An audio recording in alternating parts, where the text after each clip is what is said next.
The HCC Board of Trustee meetings for April 6, 2022 will begin at 1 p.m. this afternoon. Please tune back then.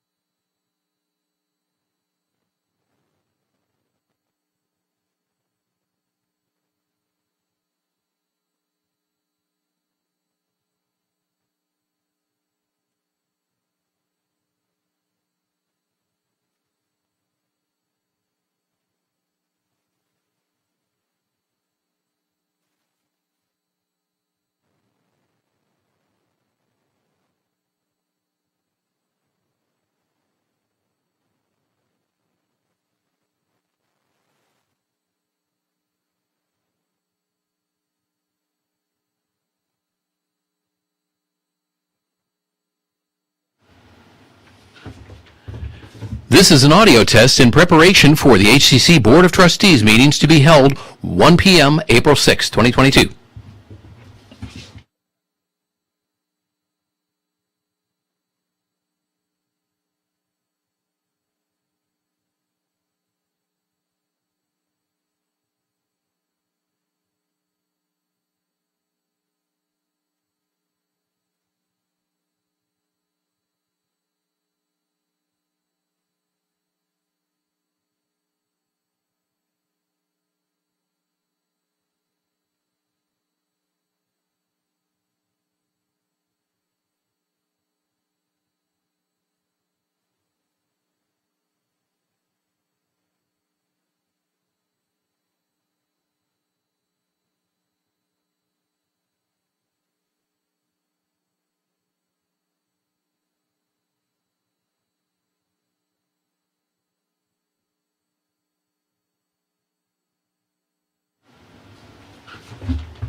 For those of you just tuning in, today's Board of Trustee meetings will begin at 1 p.m. today, April 6, 2022. Please tune back then.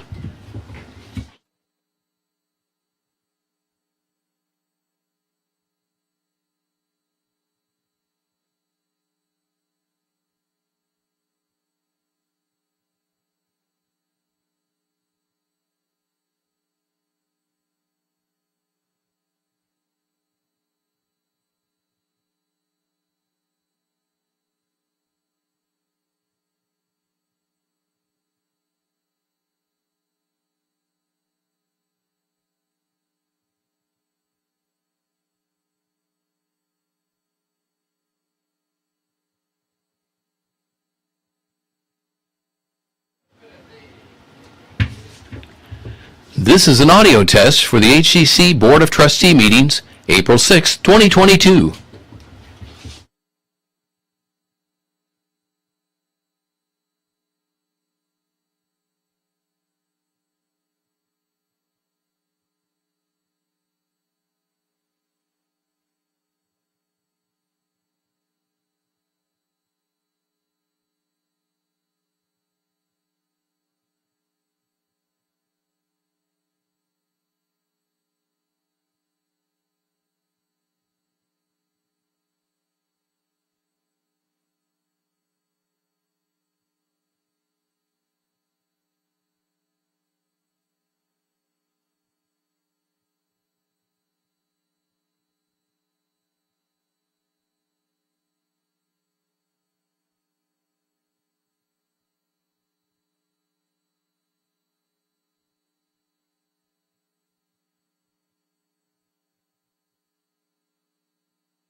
outcomes of the students who receive food support, as well as support through our emergency gift card program sponsored in large by the HCC Foundation.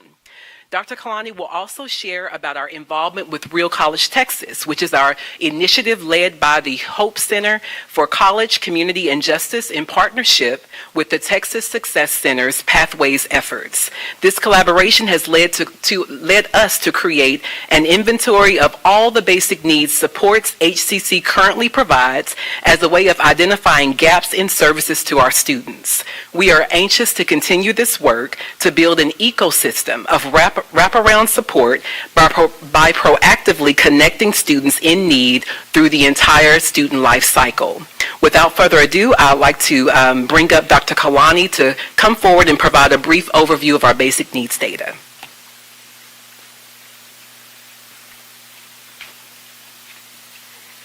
Thank you, Dr. Holliman Douglas, and thank you, members of the board.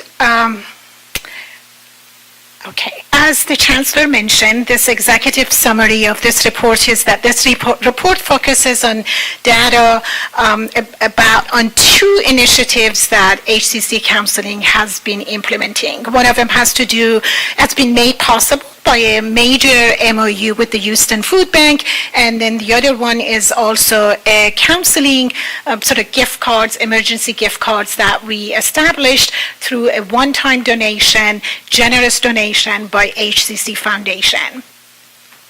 To give you a little bit of context about this work, I need to share that as of last summer, we've been working with the Real College Texas movement. And as you know, that movement is driven by the Hope Center for College, Community, and Justice.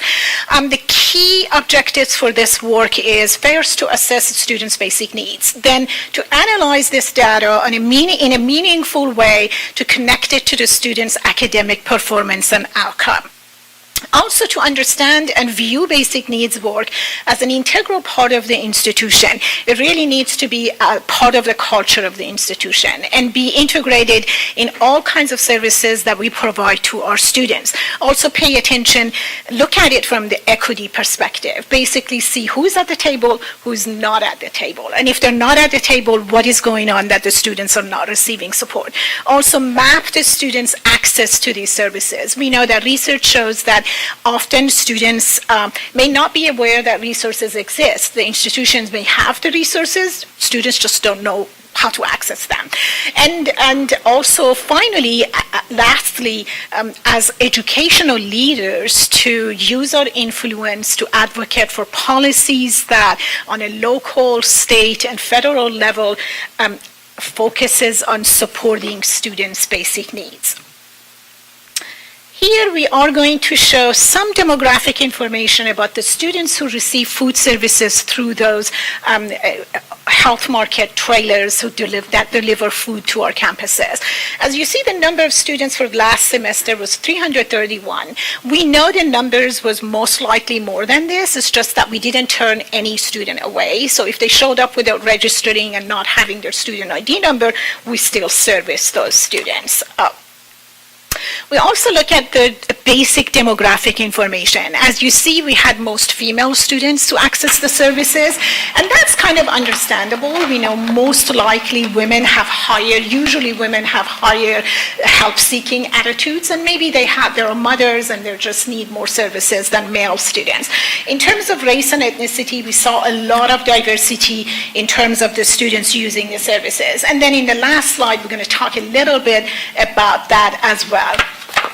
Tying the use of services to students' academic performance, we looked at the end of the semester persistent rate, and we noticed that the students who received services, the persistent rate in terms of registering in the spring of 2021 was higher than general population, which is really heartwarming for us to see that impact.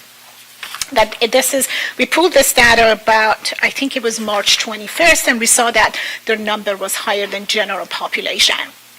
So some of the key takeaways from this work was that first, we noticed that the student, again, who received services, not only their persistent rate was higher, GPA was actually higher than general population, and their success rate was higher. And by success rate, we refer to the courses that they finish with an A, B, C, or unresolved incomplete. And that was very interesting. Importantly, what we noticed that when we look at the GPA of the same students from the semester before, we noticed they had done better in the semester before as well. So this could be due to the fact that potentially they used services in the semester before as well, or they just have higher sort of motivation. They drive to the campus, they walk to the campus and go receive the services, or just show that students who tend to seek support, they do better.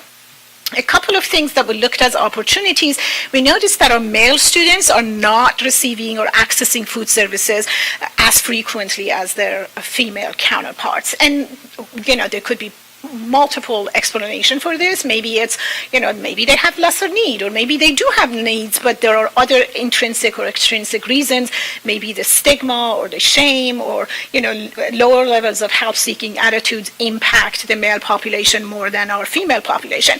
Another opportunity that, as relative to the size of the population of the Hispanic students being the largest number of enrolled students, we did not see as frequently, the services being used as frequently by Hispanic students as others. And that's, again, an area for us to focus on and work on. This part, we will talk about those emergency gift cards, and just briefly, we got a call from the foundation that they had $2,500 and wanted to use it as basic needs, and we said, we'll take it, we like money. So they gave us this $2,500, and we started issuing $50 gift card to students who really needed funding for emergency sort of resources. We ended up issuing 43 because we had 7 of the students had dire needs, and we ended up giving them 2 gift cards. The demographic information is similar to the food bank. We noticed that there were mostly female students. We noticed that they were diverse, but again, the same kind of pattern that we would get in the key takeaways. In terms of the age, we noticed that the food support, most of the students were age of 20 to 24, whereas the gift cards mostly went to the students from the age of 30 to 39. And that's, again, can be understandable based on maybe their moms, they have caretaking responsibilities and things of that nature.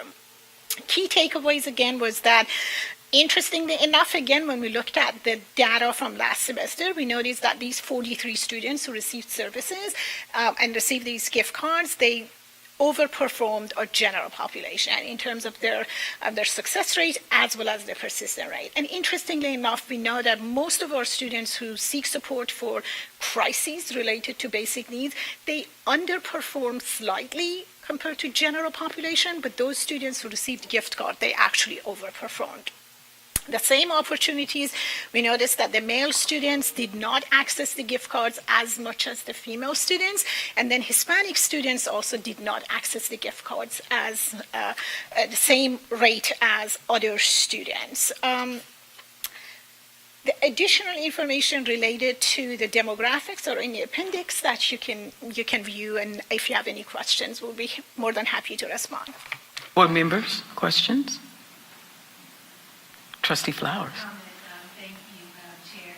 Thank you for this report, and thank you for thoughtfulness and doing the work necessary to capture data, because we want to be able to tell the story and understand, how it's impacting student success and performance. So I think we're well on our way to understanding such a good model of how you capture data with partnerships, because they all add value, but it's kind of hard to figure out where. Mm-hmm. Thank you. Let me ask a few questions, because sometimes students are not aware or don't know how to find support services. How do you all establish the support services at campuses, and which campuses are the support services established? In terms of the food bank, we started with 5 campuses. They're at West Loop, Stafford, Alief, Hayes, Northwest, Northeast, and Southeast. And this semester, we added 2 more locations, which are Alief, Bissonnet, as well as Missouri City. So there are 7 campuses. We also have a full-fledged pantry with a refrigerator, which is our only brick-and-mortar huge pantry at Spring Branch campus. We also have a page on HCC website, which is actually, there is a link to it from the homepage that is Basic Needs HCC Cares page. So all the information is listed there for students, and students just sign up and show up at any campuses that they want to. Okay, so the students have to know which campuses that the services are at. Correct. So if they don't know, they can't sign up. Correct. It's on the website. We have it in the syllabi, faculty syllabi. The information is shared basically a lot of times through mass emails and text. But yes, the students have to know to look for it, Okay, so there are two services in the Missouri City region. Does the Central Campus have services? No, Central Campus has had was receiving services from Food Bank the semester before. But last semester, Food Bank did an analysis of the neighborhoods, and they said there are at least two very close in the vicinity of less than 2 miles from the Central Campus. So the students who register at Central Campus can pick up food from those neighborhood distribution sites, or they can receive food at other campuses.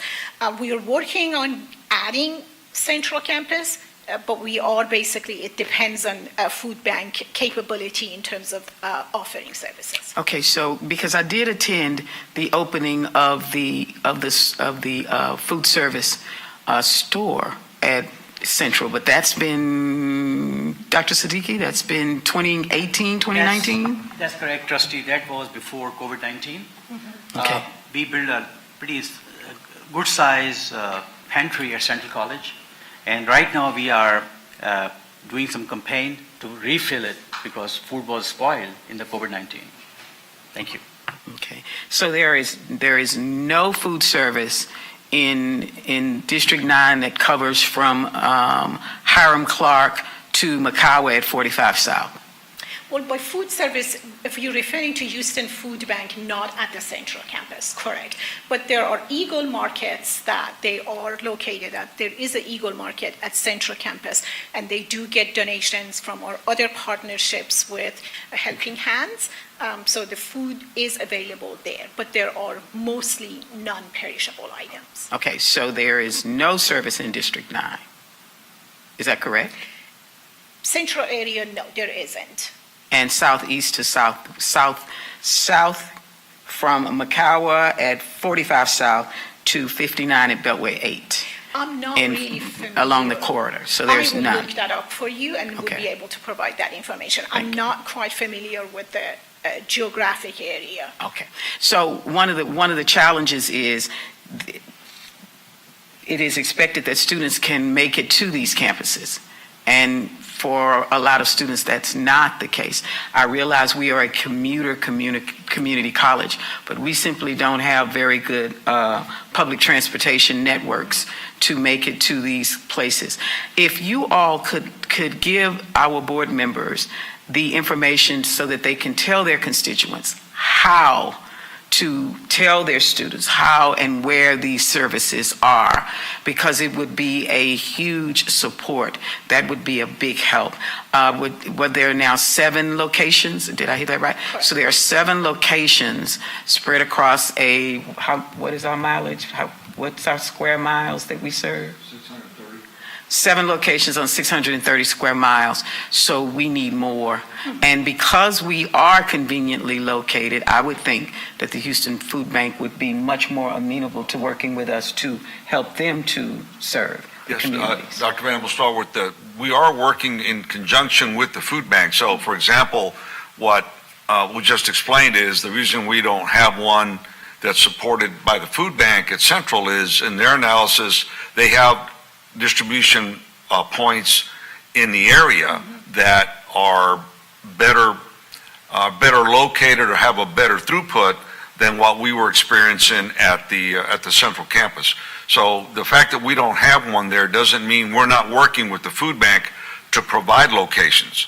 Now, do we on our website list those locations that are not on HCC's Yes, we do. campuses? Yes, we do. So we're still getting the message out They're just not on our campus. Okay, so can the board members get a JPEG picture of where where all of those opportunities are, both on our campus and our opportunities where we partner with the food bank, so that our constituents can see it? Because we have social media networks, but it is difficult to navigate our site to find this information in particular. But our board members all have their own networks. So if we had a JPEG picture of where our support is and where the food bank support is, we can send that out, and then that would give us a greater opportunity to serve our students. We'd be more than happy to do that as board We members. could do that and also just place it on our own website so that information will get out. That It would is be available great. on our website, but we will submit that to you as well. And thank you. This is excellent because our students, particularly with COVID, have suffered. And so to have an opportunity to receive this kind of support is really, really good. I am really pleased that we started with the market and now we are serving our students. And the young lady that came to speak that day had said she had come to school every day hungry. Every single day, and she did not miss a day of class. And she was extremely grateful that we had the market at Central and had an opportunity for her to get food for her and her family. So thank you so much. You all have done a great job, and we certainly look forward to receiving the information so that we can get it to our constituents. Thank you all so much. Madam Chair, may I ask very quickly Yes. a question?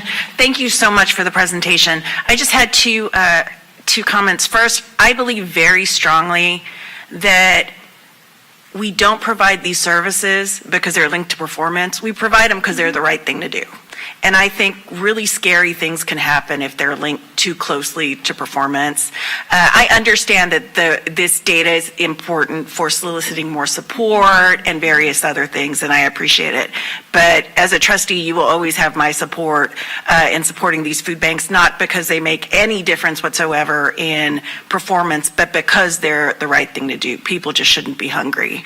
My question was, are we getting feedback from the people we do help in terms of whether it's meeting their needs, whether something else, whether they have other specific needs with regard to food, maybe how they heard about it, if they have any suggestions, because they're closest to their peers, have any suggestions about how to advertise and kind of get the word out to really get people what they need in this program? Very good point. We do get some feedback from students, particularly at campuses when students go to pick up food. We will ask the staff who support the delivery of services to ask for students' feedback, and they normally share that with us.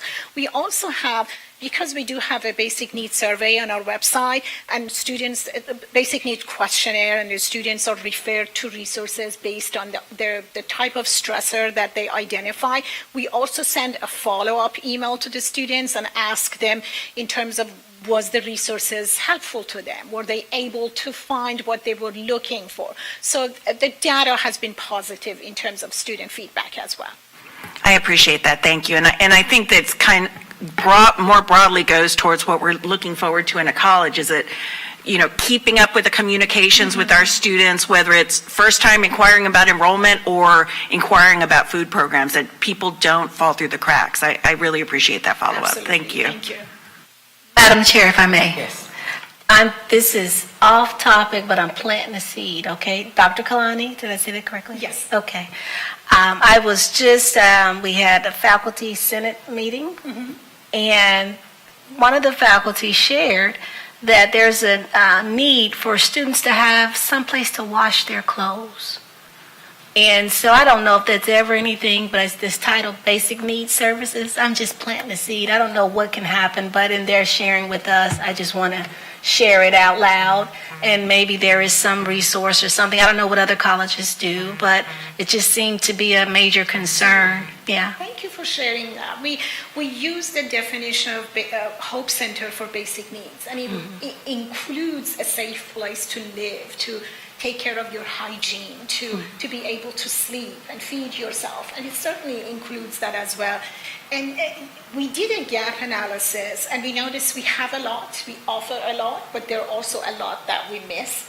Housing, for instance, is a big one. Childcare is a big one. And little things like what you mentioned. But I can tell you that we constantly look for resources. So if there is a resource available, we constantly search and we connect. So this was another important thing, and I appreciate you mentioning it because I had not thought about that particular item. But we keep searching. So that's what I can tell you. We know this is non-exhaustive. No matter what we offer is not enough. And in what the trustee mentioned, we do believe students are human first. So it's take care of human beings first, and we constantly look. That I can promise you that we constantly look. Thank you. I appreciate that. Are there any other questions, comments? I'd just like to make a comment and say thank you for what you're doing, and it's very well appreciated. And this was something that we talked about and we started many years ago. So it's good to see that it's expanding throughout the colleges. So thank you. Appreciate that. Thank you. Thank you so much. Thank you. My pleasure. Next on the agenda is item B, enrollment update. Chancellor Maldonado. Thank you, Madam Chair. As the board and the leadership team know, enrollment's very important to us. The whole state was on a downward trend in community college enrollment prior to COVID. Had it not been for dual credit in many areas, the enrollment drop would have been more significant than it was. And for us, we have a very significant enrollment drop due to COVID, and we're working our way back from that.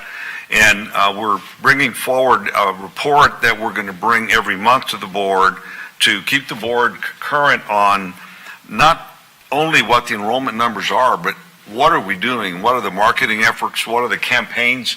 And what are the outreach that we have to engage students, high school students, the young adults that left in larger numbers that have hurt our enrollment more than the high school, the drop in high school enrollment transition. So with that introduction, I want to ask Dr. Fortune to go to the podium and present share the presentation with the trustees. Madam Chair, members of the board, Chancellor Maldonado, thank you for the opportunity to share out this update with you on enrollment. Today, we're going to share with you progress toward the goals that were set by the board in August 2021. We're going to bring you a data update about those numbers. We'll also share with you what outreach strategies have occurred, what recruitment and marketing activities have occurred in order so that you can see how we're working very closely with our presidents and deans to change the numbers. So to begin with the data portion, I'm going to ask Dr. Andrea Burridge to join me at the podium.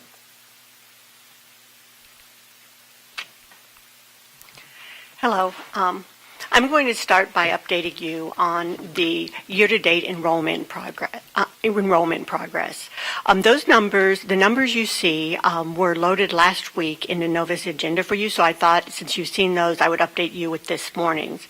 As of this morning, our total enrollment for the year, the unduplicated enrollment, was 17,422.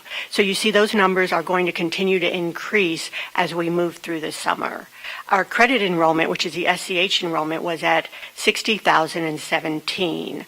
Our continuing education CEU enrollment was at 6,568, and our AEL NCR enrollment was at 4,677. So essentially, as we move through our summer and our quarter four enrollment, what you will be seeing is that those percentages will move towards zero as we've just started our summer enrollment. The 2021 and 2022 enrollments are end of year, so they include all of the summer enrollments.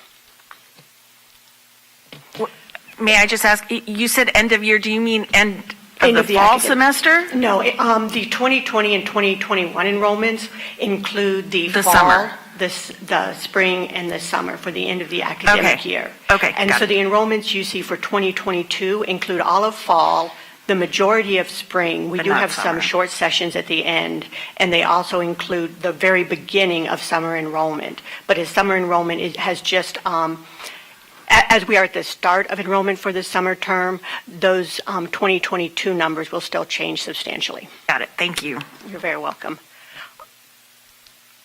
Okay. The other thing I wanted to talk about was our admissions advisors. As you know, we started hiring and onboarding the admissions advisors in October and November. What we brought to you today is a summary of the leads for each college and the number of applicants out of those leads to date. Now, note that many of these students are high school students, and so we expect that they will enroll in the fall. And as fall has not begun yet, fall enrollment has not begun yet, it's premature to report on fall enrollment. One of the things I'd like to point out is the admissions advisors, as they're onboarded, they are forming those relationships with those high schools. We can really see in the Northwest enrollment, which has a deep, long-standing relationship with ALEAF, the power of these relationships that we are developing. The number of applicants is increasing every day. It's above 3,000 actually today, as is the number of leads.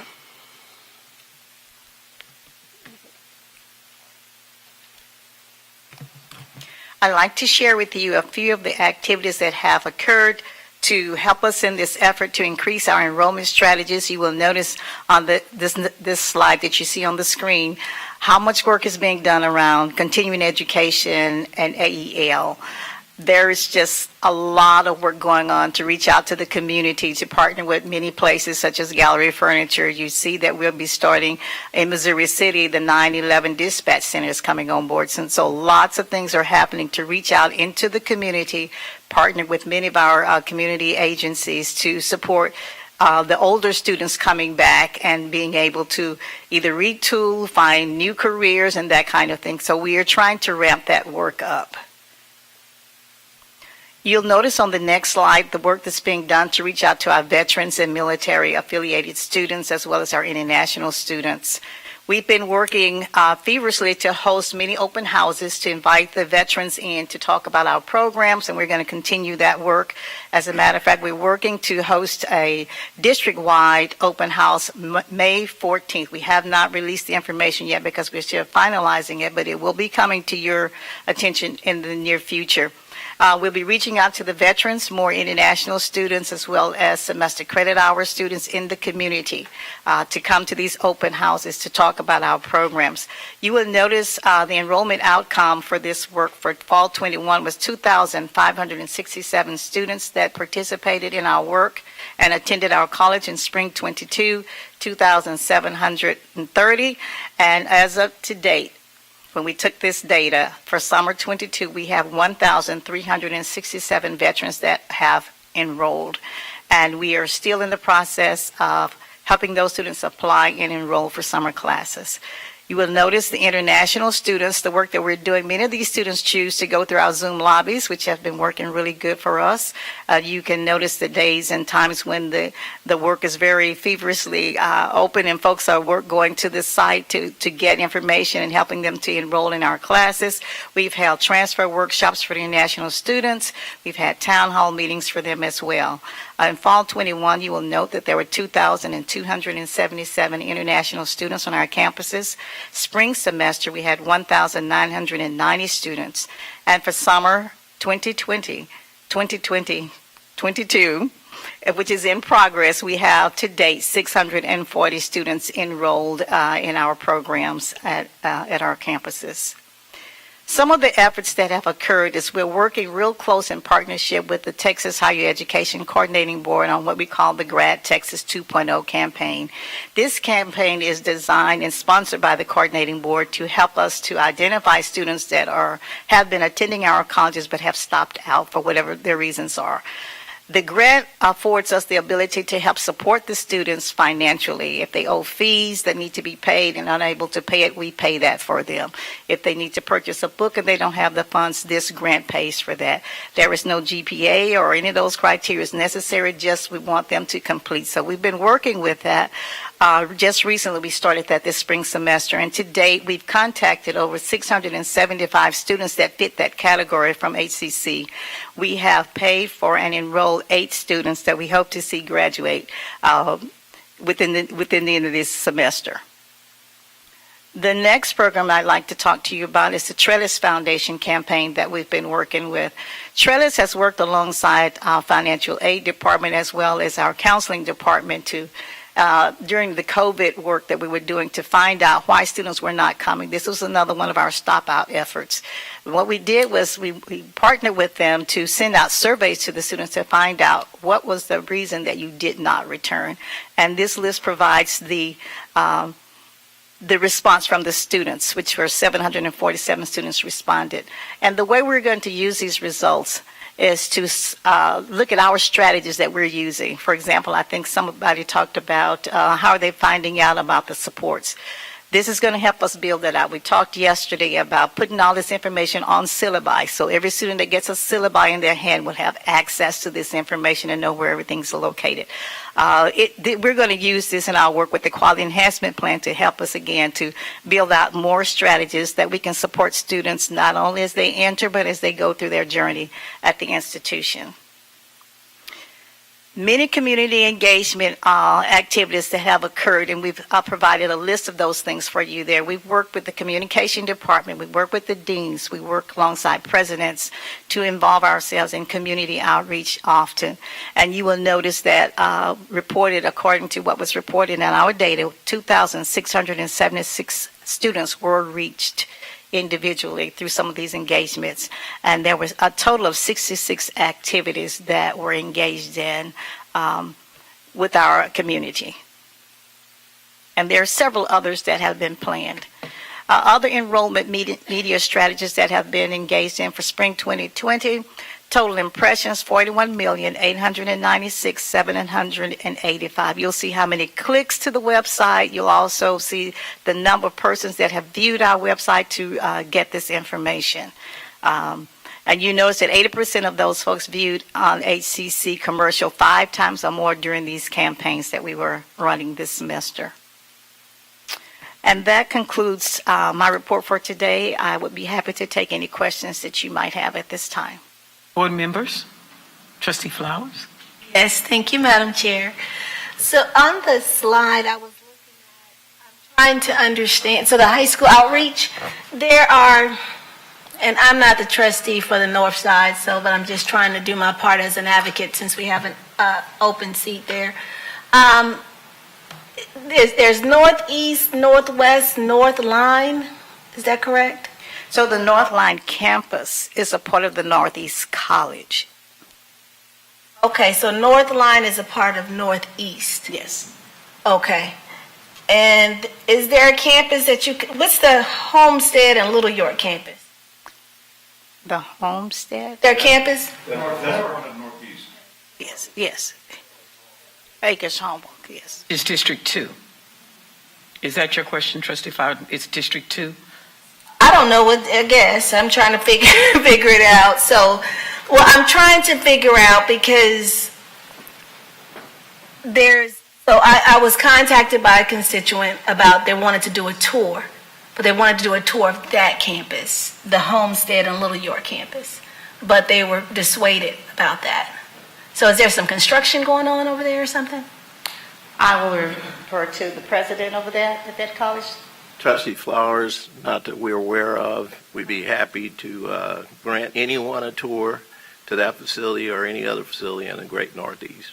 Well, it's not on there's a form, the campus tour, and it's not on the form, that particular campus. Because we're right up with Lone Star as well, that area. I'm saying the HCC form, so what happened, they wanted to request that campus, but that campus, you can't request it on the campus tour. So I don't know, is there a particular reason? We'll look into it. Yes. Yes, Chancellor. I'm not familiar with the form, but we'll look into it, and all of the locations for each one of the colleges should be listed. And it's referred to as Acres Homes, and maybe that's might be part of the conflict is someone's looking for Victory, or Homestead, it won't show up. It's under Acres Homes. Okay, she just said, she called it the North Forest campus, I don't even know, but on that form, it doesn't say North Forest campus, it just says Northeast campus and North Line campus, so there's a Fulton and then there's a Community College Drive, but the Homestead and Little York campus is not the option. It's not on there for them. So we'll look at, because there's actually 4 campuses.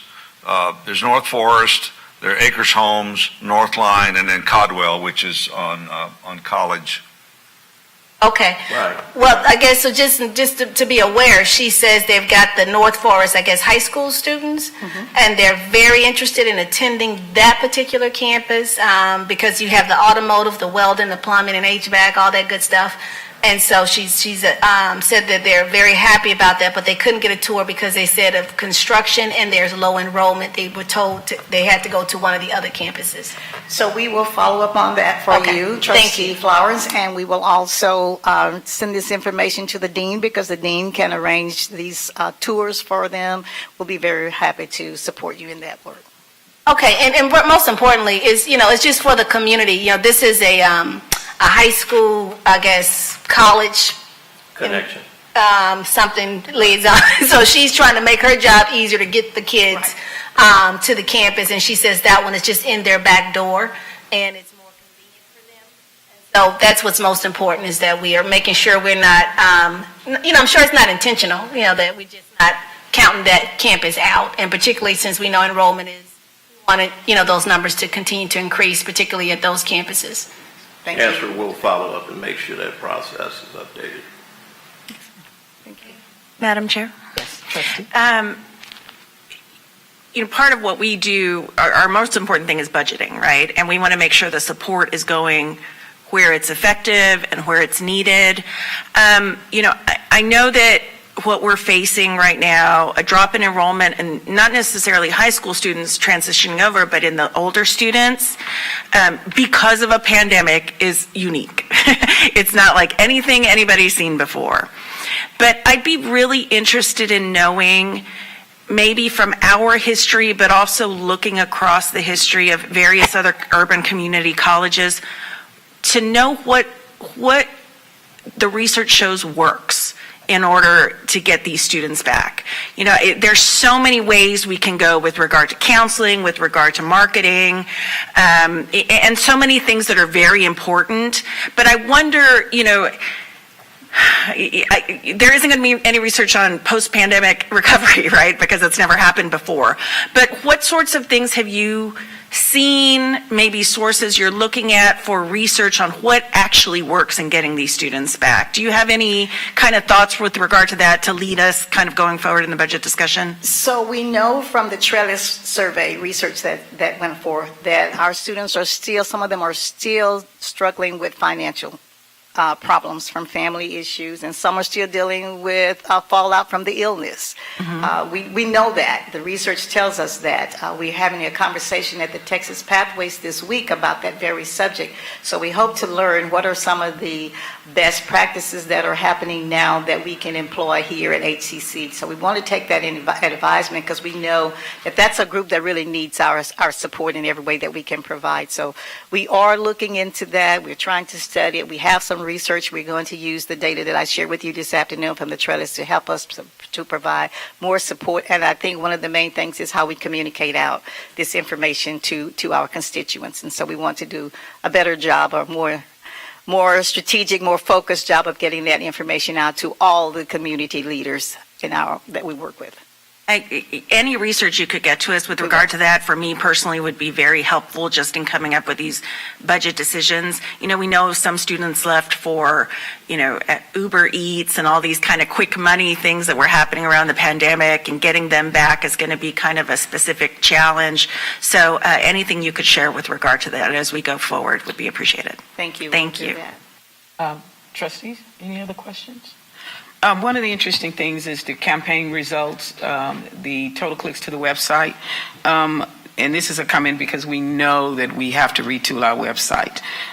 Students who have approached me that have gone to other community colleges have gone because 3 clicks in, they can't find what they want, and they simply go to another site.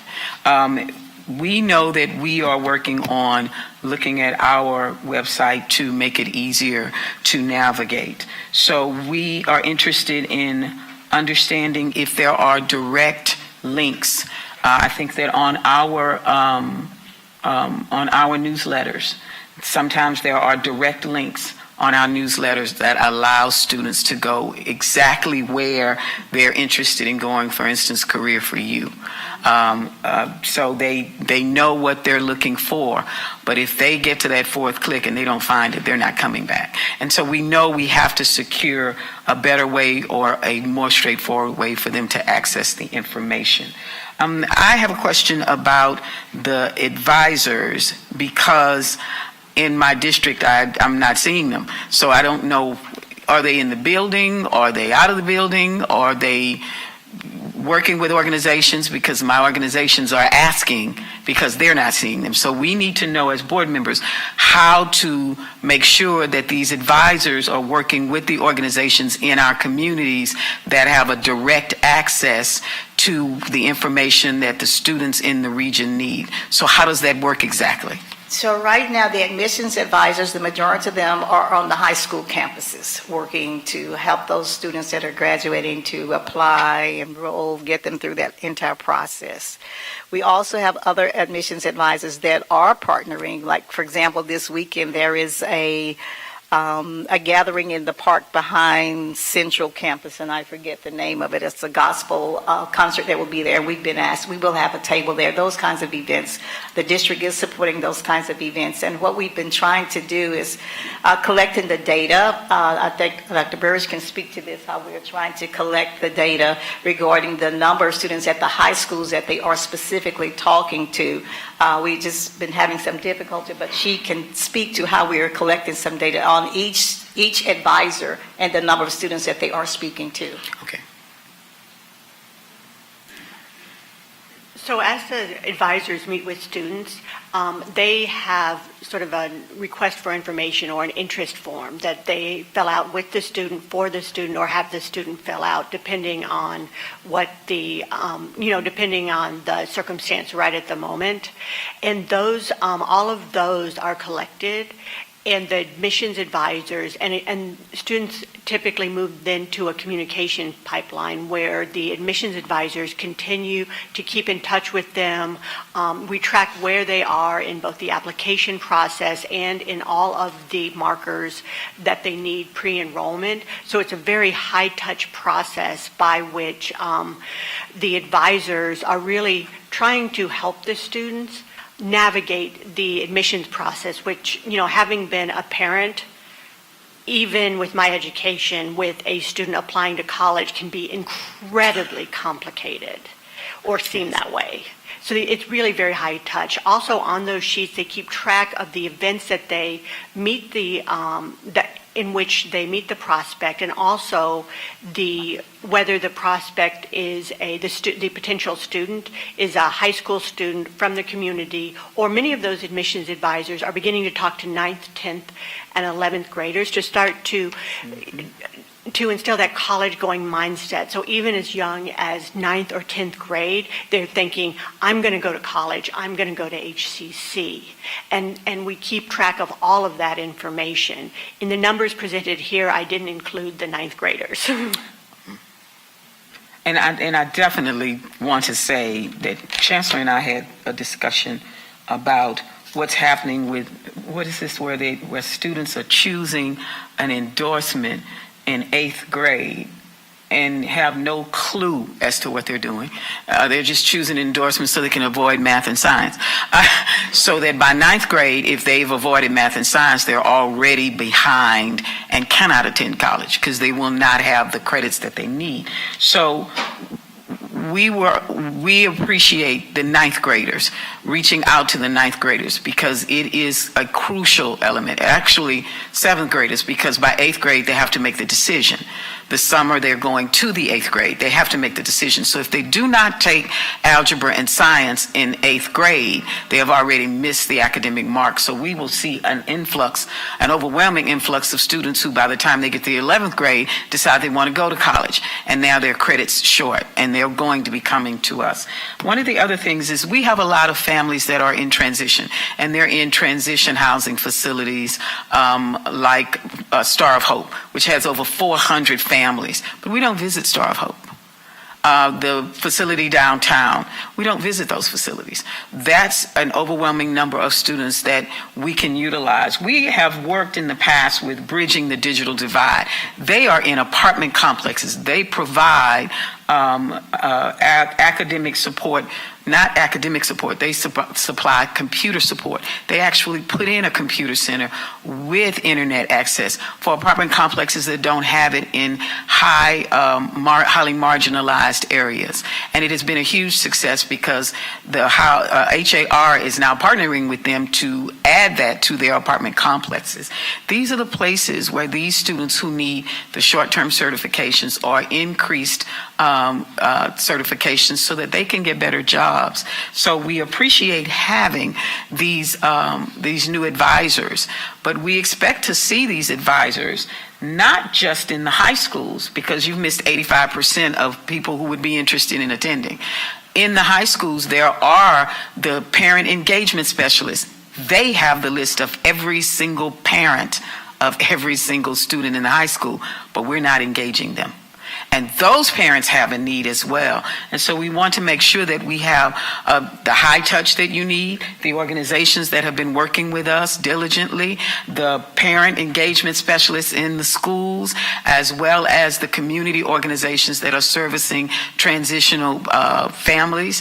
We are here, and each of us has had those relationships with those kinds of organizations. If you will send to us who those advisors are, or which presidents or which administrators are responsible for those advisors, as Board of Trustee members, we are in the community.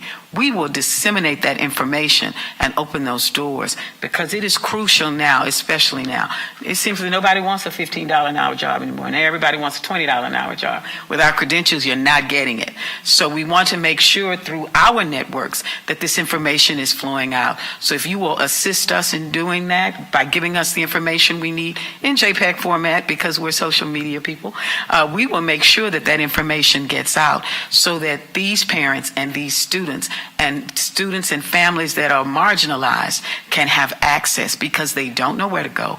They don't know who to talk to, and we want to make sure that they get that information. This is excellent, and we want to thank you for it, and I will send it to all of my parent engagement organizations in District 9 so that they know absolutely where we are and what we are attempting to do. By the way, kudos to Westbury, because they're really doing a great job. I just had to throw that in. Thank you, Trustee. Any other questions, comments, Chancellor? Yes, Madam Chair, I was incorrect in referring to Acres Homes as Little York Homestead. That is the North Forest campus. So when you said North Forest High School, that would be the logical place for them to go. So I brought up Acres Homes. Acres Homes wasn't what we were talking about. It was our... Excellent. Trustee Laredo.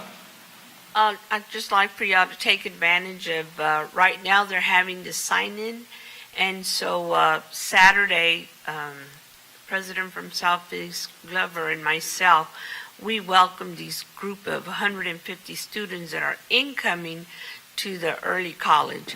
And so I know there's another one happening this week and next week, so take advantage of that. You know, that's it reminded me of when I taught kindergarten. You had a building full of parents there to bring that kindergartner in. Then as the years go on, you lose them. When it comes high school time, you don't have them. So here we had a room full of parents with 150 students because they're going into the 9th grade. So we really used that opportunity to tell them about HCC, and they even had a sign-in, they registered to become HCC students. So I think that was a great opportunity for the East 30 College to do. So I think it's going on to the other colleges. So if y'all could just check that out and see how y'all could be of assistance, and let us know too that we can be there. So thank you. Thank you, Trustee. And thank you so much. This is excellent information, and we will get it out if you get it to us. Thank you. Now we will move on to item C, Coleman College Associate Degree Nursing. Chancellor Maldonado. Thank you, Madam Chair. We bring to you this afternoon a presentation explaining the current status of our associate degree nursing program, some corrective action that we're taking, and the progress that we've made. With your permission, I'll turn the floor over to Dr. Phil Nicotera. Good afternoon. Madam Chair, members of the board, Chancellor, thank you for the opportunity here to talk about our nursing program. The purpose of today's presentation is to provide an update on our current situation in our associate degree nursing program. We're going to share with you the primary causes and the corrective actions that have been put into place. But if I could have your permission for 1 second, this is a collaborative effort, and it's a faculty-driven effort with these corrective actions. So if I can introduce a couple of people, I would appreciate the ability to do that. Number one, I'm going to call up our program director, Dr. Tyrone Sharp. He's going to co-present with me this afternoon. Our Dean of Health Sciences, Dr. Jeff Griecar, is also here. And we're very, very pleased. As I said, this is a cooperative and faculty-driven process. I'd like our nursing faculty to stand up or who are here in support today.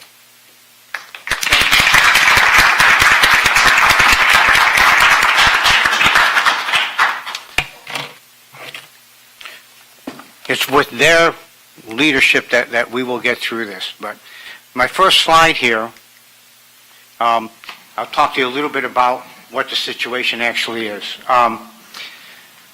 The Texas Board of Nursing requires that we have an 80% first-time pass rate on the national licensing exam.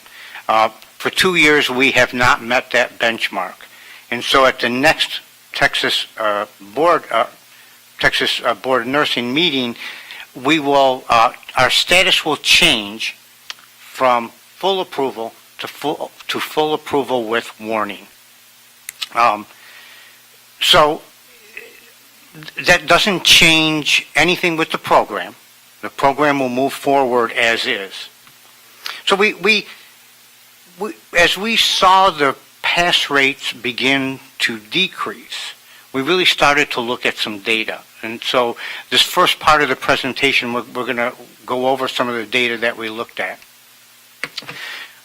This slide depicts the relationship between enrollment and our NCLEX pass rates. NCLEX is the National Licensing Exam.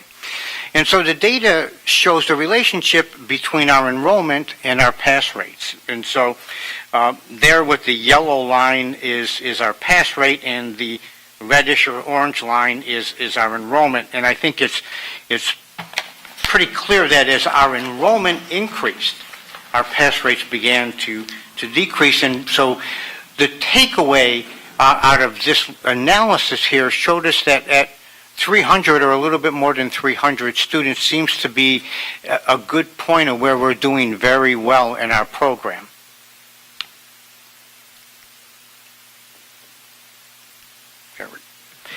So we went on and we did a further very detailed analysis, what I guess a lot of the companies like to call a deep dive. So we looked at performance on the NCLEX of our program.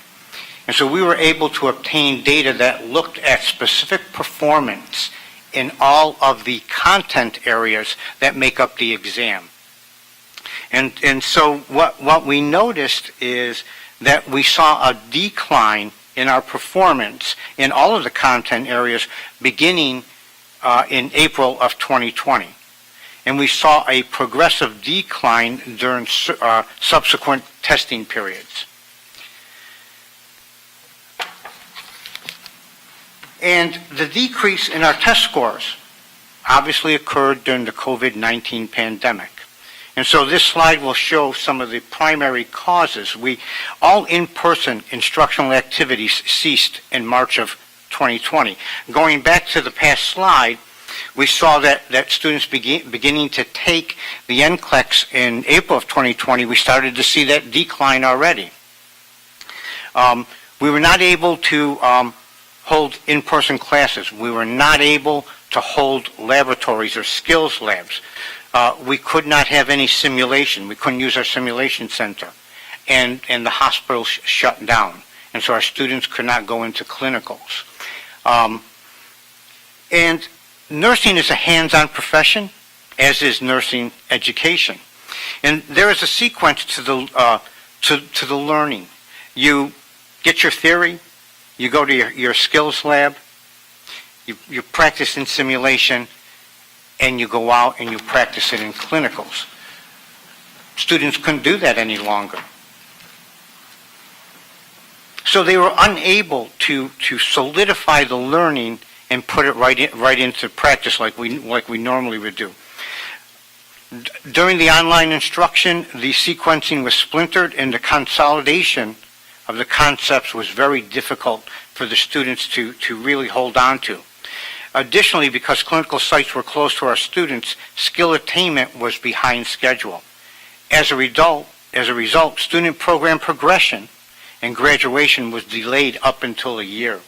So students got the theory, maybe did a little bit of practice online, but they couldn't graduate and they couldn't progress because we couldn't finish and get them into their clinicals. So it became evident that students were having difficulties managing priorities of school, study time, family responsibilities, work requirements, and even illnesses that happened at home.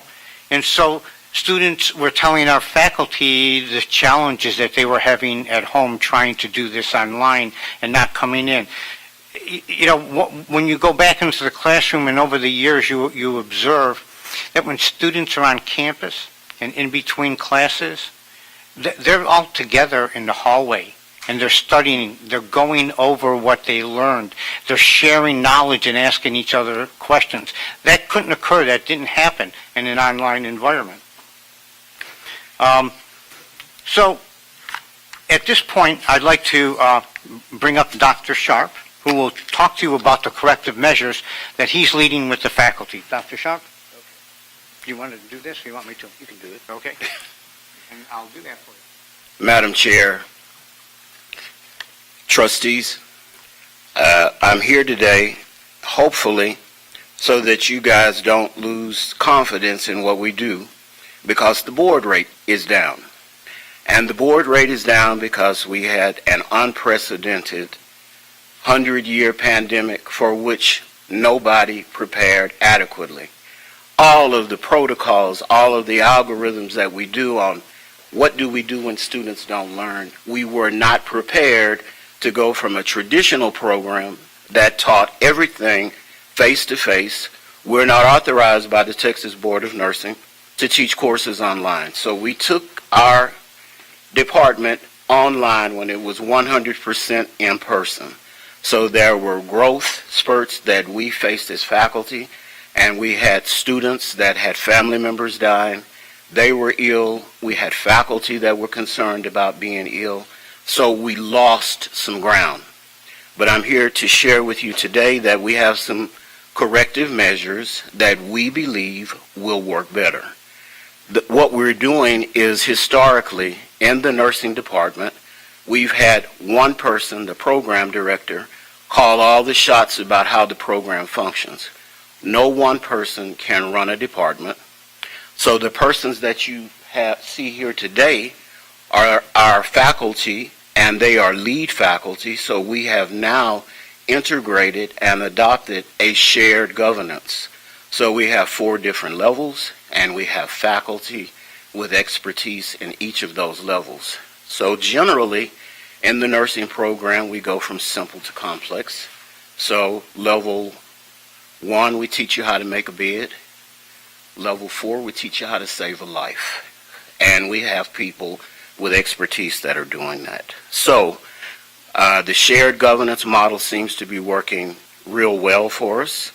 And the level leaders have stepped up to the plate to do the things that we need to do to make the student experience better and the faculty experience better so that we get the grades up.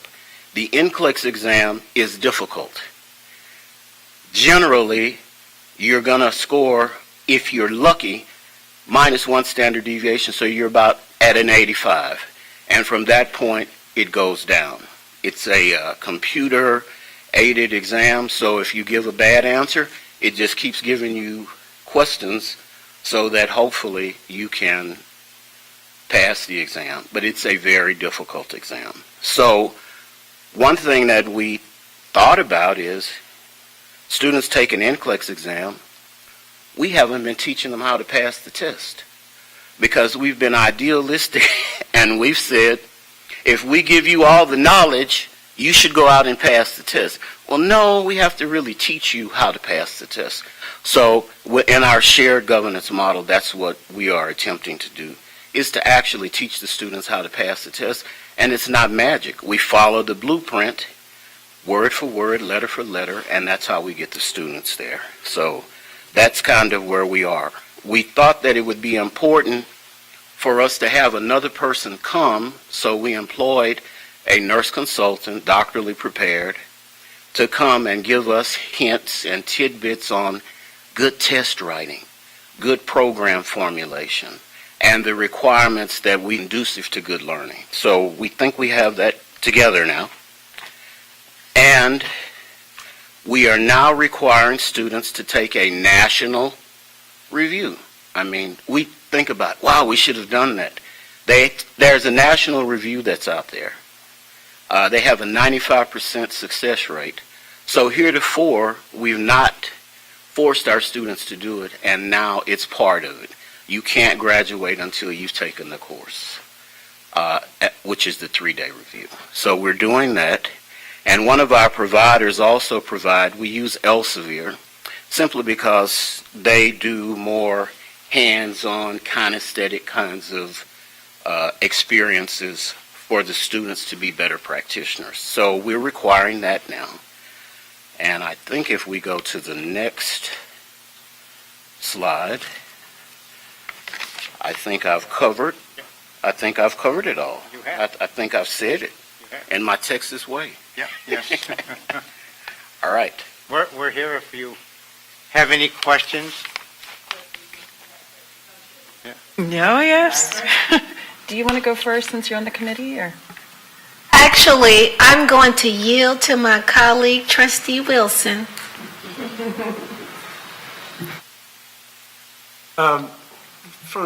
For my information, Dr. Sharp, were you here in 2015? Yes, sir. I've been here since 2007. 2007? Yes, sir. Okay. I can't tell you how disappointed I was when I found out that we were back on probation. I mean, my heart sunk to hear that news, especially with what happened in 2016. And y'all are talking about remedies. I mean, why didn't we see this coming? And Lone Star, what's their pass rate in San Jacinto? So I'll try to answer a little bit of that. We're not on probation, we're on warning. The next phase would be probation. So Lone Star has a different way that they're independently accredited for each one of their colleges.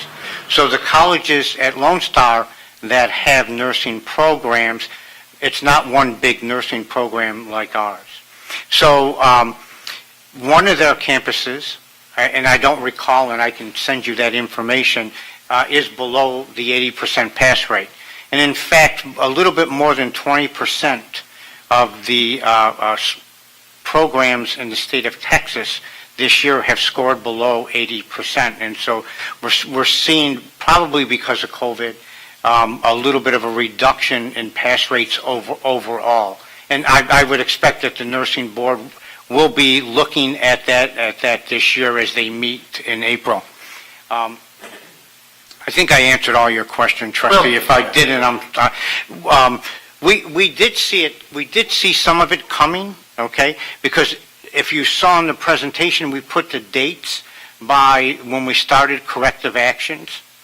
So as we saw test scores and difficulties come about, we started these actions to try to remediate what was happening.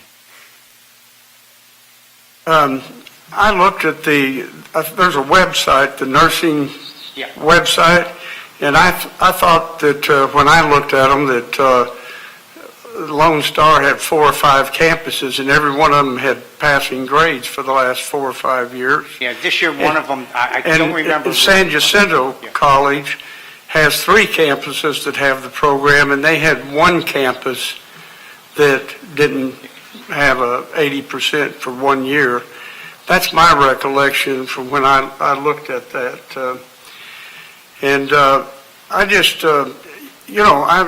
when I got back on the board the first of the year, I had great hopes in the nursing school, and that being kind of a bright star for the college, and us pouring more money into that and growing, since we have such a great facility in a great location. We have such great staff in there from the tour that we did the other day. And I wonder, why are we in this predicament again? And the old fool me once, shame on me. For fool me once, shame on you. Fool me twice, shame on me. This is 2 times that we've been in a jam in the ADN program, and it's embarrassing, and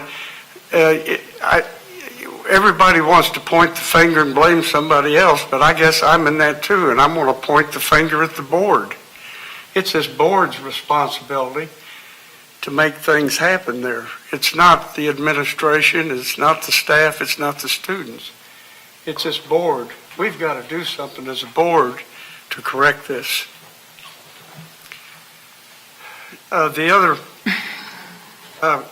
These numbers, 482 enrollment and 519. Yeah. Of that 482, how many took the test? We can research that and give you the actual numbers, but the failure rate. I'm sorry, I can't hear you. We can research that to give you some real numbers. Okay, but it's considerably lower than 480, and it's only 100. Absolutely. It's only 100 or 150 out of that. And I'm wondering why, if we have that many students, we only have 100 or 150 take that exam. Yeah, well, that's total enrollment and not graduates. And so we do have the... Oh, it's total enrollment for all? Oh. Yes. Right. Well, that's a useless number. Yes. Well, the number was there to represent the total enrollment and the pass, and as we have more students. Yeah. I think if you polled most of the board, they would think that we had 482 in the ADN program, the way this is laid out. I think that's very misleading. Okay. And and for the year, I'm not thinking for all the years. I'm thinking just for their senior year, just before they take the exam. That's the kind of number. We'll be happy to share that. We'll get that for you. Okay. We have that. That's all I can say. Thank you for the information. I want to know how we're doing compared to urban campuses, like San Antonio Community College, Dallas. Are they also, it seems like the struggle is pretty consistent in the nursing program because of the inability to have the hands-on programming. And I was wondering, both how we're doing in comparison, but also if there's anything we can learn from those campuses now that we're coming upon budget season, any practices they're doing that have been especially helpful, possibly, that we could potentially learn from and maybe enact here in order to provide some support to the program? I believe, based on the data, because we've looked at a lot of the colleges in the area and in Austin and in San Antonio, and perhaps one of the greatest things is that we have a high student to faculty ratio. And generally, when the schools have a lower faculty ratio, then the students fare better. Right. So right now, we are at or about 27 students to 1. When you start looking at schools that do really well with boards, then you're looking at a number somewhere of 1 to 15 or 1 to 20 at most. So we accept a lot of students. And of course, nobody, I guess there's some schools somewhere, I don't have the data, but where if you start out with 120 graduate, generally the failure rate in most nursing schools is at or about 50%.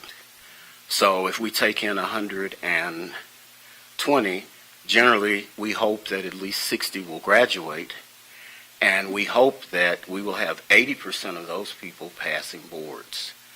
But the board has shared with us that the failure rate has increased, and about 27% of the schools, the nursing schools in Texas, are lower than they have been. Okay. And I like to say this and then chime out a little, but there's one school that is a diploma school, because there are multiple ways to get an RN. You can go 3 years to a hospital, 2 years to community college, 4 years. But there's no 2-year test, 3-year test, 4-year test. All of the students take one test. And that test is the same test that we give to everybody in America, everybody in Canada, and everybody in Australia. So it is a very difficult test. Is it doable? Yes. But in order to do a great job, then you got to really have that faculty to student ratio be low enough so that you can shepherd each student through.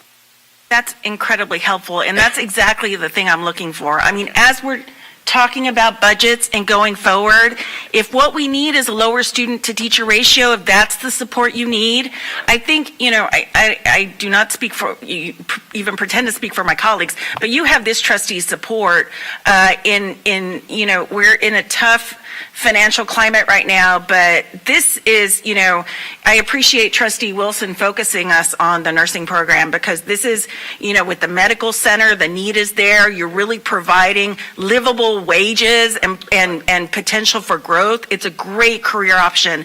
And, with the, we do high-level stuff, but the high-level stuff we do is budgeting. And so that is incredibly helpful. So I hope as we go through this budgeting process, we look at that. If that's what you need, then, thank you for letting us know. And these are changes and supports we can make. And I appreciate that.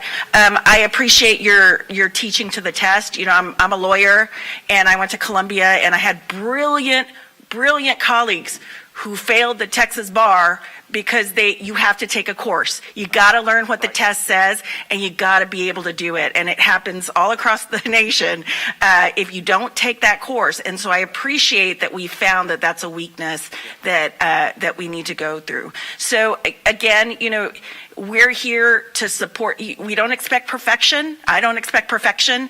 And we know we're going to have bumps in the roads, especially after this pandemic, but we need to know how to support you, and through the budget, through policy, and that is, I appreciate that so much, because if that's what we need, a lower student-teacher ratio, then, that's what we need, and we need to make sure that this program is successful going forward. Thank you. Thank you for the support, and what we're trying to accomplish, if I just may for 1 second, is we're certainly disappointed that this happened, and our approach to this is long-term. The actions that we're putting into place should be there so that we never experience this again. Thank you, Madam Chair. Chair, thank you. I wanted to just say thank you for the awesome presentation, Dr. Sharp. Thank you to the nursing staff that's here. Thank you. I appreciate the comments of my colleagues. I think the points that, Trustee Wilson made about the graph was a really good point. But I also think that it does speak to, as we increase enrollment, we start to see that there's a higher student-teacher ratio, and also it speaks to, well, we need more resources. We need more, faculty, more things to support the consistency. And so as you've heard from my colleagues here, you have that support. You will have that support with us as we're going into budgeting and looking into that. And I appreciate the lessons learned that you've put in place, because we have missteps, but you took the time. And the shared governance piece is all hands on deck. Everybody's concerned. They care about it. They want to be a success. No one wakes up and says, we want our degree program to fail. And that's evident in your actions. And I appreciate that. And I'm excited about that. And as my colleague here, Trustee Reichert, said, we do have to teach to the test. I remember having to sit for one of my exams. But what was so interesting is our professor had us, we took our test and we had to immediately call him after to tell him the questions we could remember. And so he would create his own practice test. And I promise you, it felt like he had given us the test, because for years he had trained all of his students, as soon as they finished, call him immediately, tell him everything that we could remember. And it worked. And we passed it right out the gate. But it takes that type of thoughtfulness, innovative thinking and strategy. And so I applaud you, and I'm just so glad to just be here to support you. So thank you so much for all you do. Gentlemen, this was very, very informative. Thank you so much for giving us a heads up on what's going on in the associate degree nursing program, and especially the dramatic changes for shared decision making. It is extremely difficult to pass these professional licensing exams, as Chancellor Maldonado and I know, because we did the PMP licensing exam and all the nightmares we lived through to pass that. We understand teaching to the test, but we also understand applying the knowledge so that our students, when they leave, they are well prepared to step into a professional realm. I also want to say that this is a step in the right direction. I would hope that we can also see a standardized approach to hybrid learning, which we do not have, because we were not an institution that did online learning at a massive level, and now we do. So not only are our students facing challenges, our professors are facing challenges, and coming from somebody who taught online and international for 15 years, I can tell you the differences are dramatic. Students do not know how to navigate an online course, because it requires more than just opening a book or going online answering questions. So these are the things across the district and across academic disciplines that we need to address, because hybrid learning is absolutely here to stay. And so we want to make sure that our students are better prepared to deal with a computer-based learning and on-hand skills training as a hybrid model rather than independently operating learning systems. So thank you all so much. This is a great opportunity for us to better serve our students and nursing faculty. Thank you all so much for what you do. We really appreciate you. Madam Chair, I think you need to talk to the state board and let them know that hybrid is here, because if they don't change their standard when we go into crisis, they've got to do some kind of adjustments and accommodations for us to meet the needs. And so we need to write letters. I think that board trustee members need to stand in front of those individuals, because we have people at the state level that are making decisions that do not see it at this level. They do not see it, so they do not understand it. Most of them have they ever taught college? I'm not going to go there. But the reason why that makes it important is because if you are not boots on the ground and you have a high level, broad brushstroke understanding of what should be done, you miss the mark. And we see that with as hard as we are working and the issues that we are facing, trying to improve our status of our students, but not having the materials or the monies because the people at the high levels just don't get it. They just don't get it.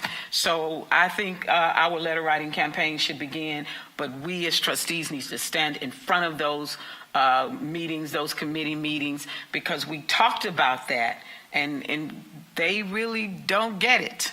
So if we are not speaking up at the board level, you all are not able to speak up as much. Tell us what we need to say so that we can make that knowledge known at these organizational decision-making levels so they understand where we are and what we need to make sure that our students have the assistance and pass these tests and become the professionals that they want to be. Thank you all, gentlemen. Thank you. In closing for academic affairs, there are some things that I am compelled to say that our students have gone through some very serious struggles, and so have our faculty members. Moving into a totally online system is an extraordinary and profound act. I've taught it for many years, so it's not difficult for me. But most of our faculty stepped into this for the first time during the pandemic, and it is an extraordinary challenge to teach online. I'm going to address a couple of things because I received an email from a student, Daniela Flanagan, who is an extraordinary young woman, and she, yes. Sorry to interrupt you.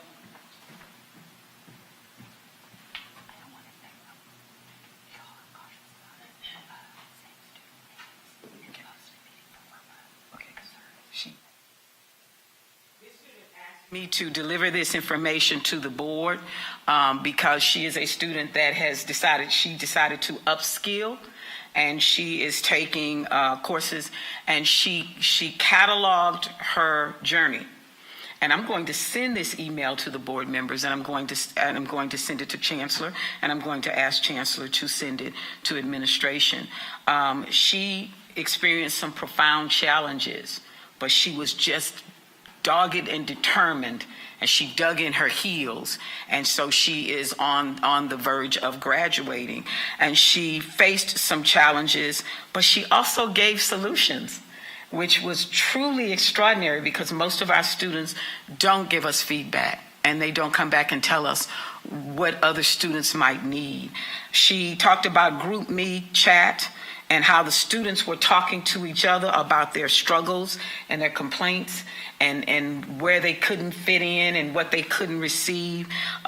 She talked about practical application and hands-on, that she had a professor that could read the PowerPoint to her, but she wanted that professor to give her more, assign her a chapter in a book, give her short quizzes, come to class and review that chapter and how it fit into the real world standard and how they could survive as a group in the GroupMe chat and how they could help each other.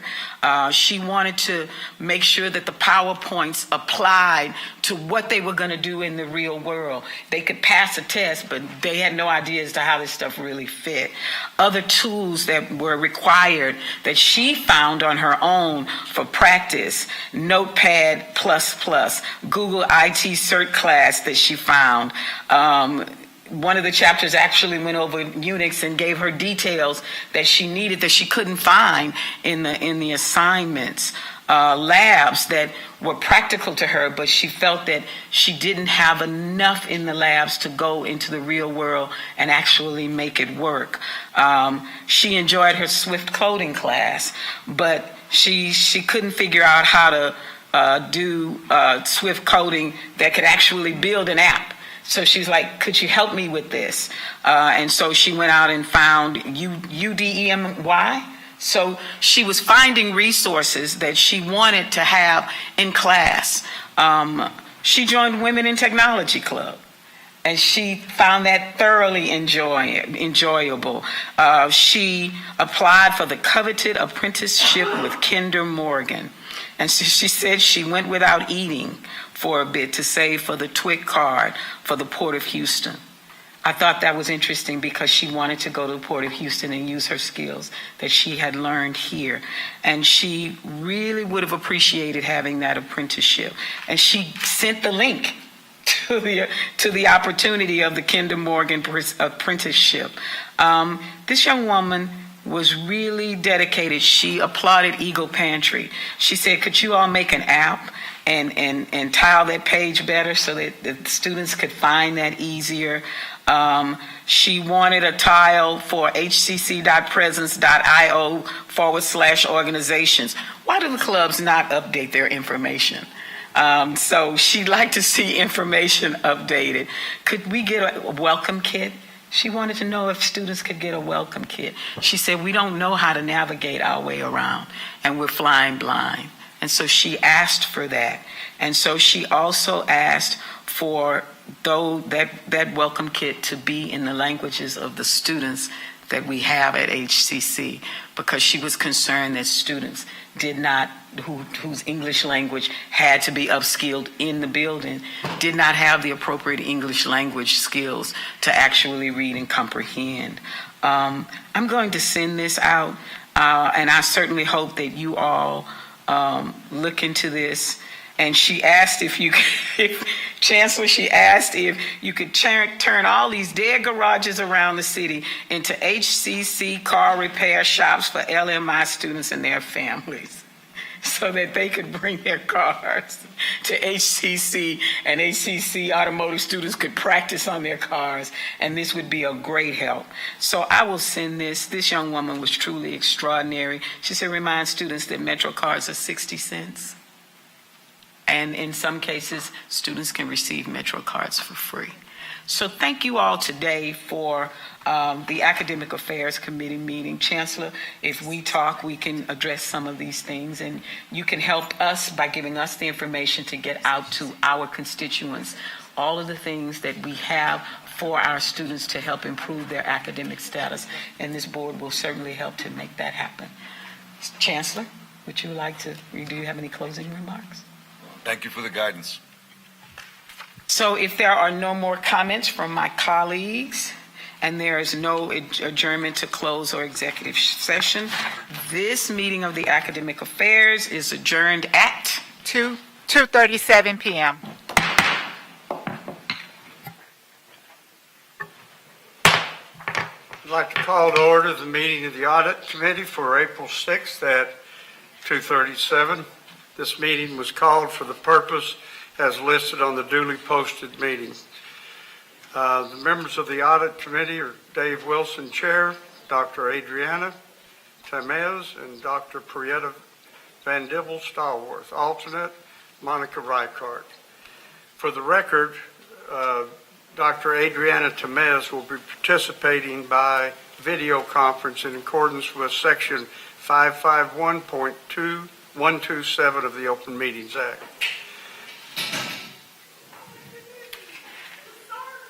Good. Wanting to take these down. Moving. What's his name? Ricky. Very sharp, so be careful. Ricky. Yeah, take it down. Where's the facilities? Marsha takes them. Marsha takes them.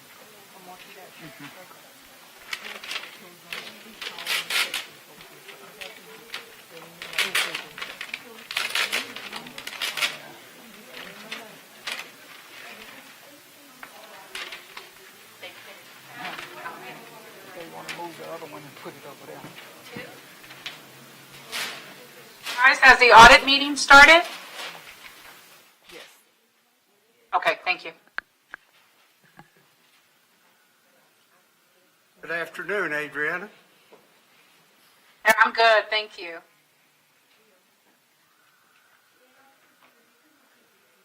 All right, are we ready to continue after we got the maintenance crew back in their position?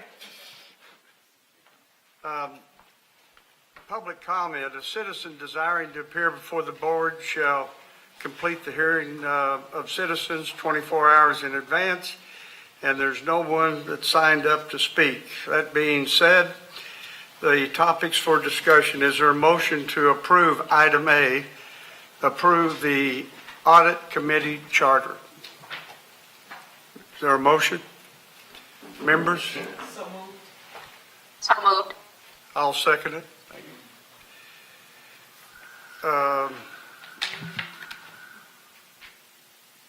We will now discuss the item. Chancellor Maldonado. Thank you, Mr. Chair.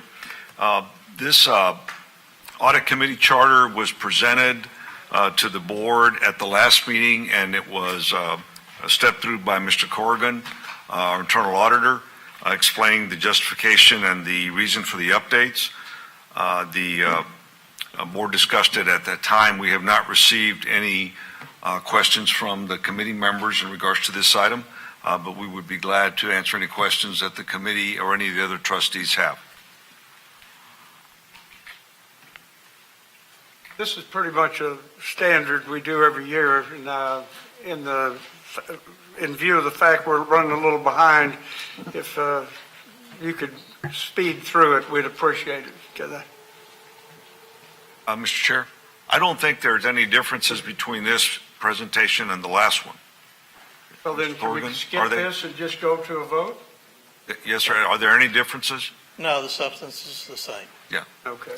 Yeah, I would like to skip that. I'm sorry if you've stayed up all night ready to make a presentation. But so we're ready to cast the vote on item A. All in favor? Record your vote. Yes, we're actually doing an open voting. Dr. Temez, are you present for the vote? Her video needs to be on. Where'd she go? She may have stepped away, so I'm marking her as absent. Okay, okay.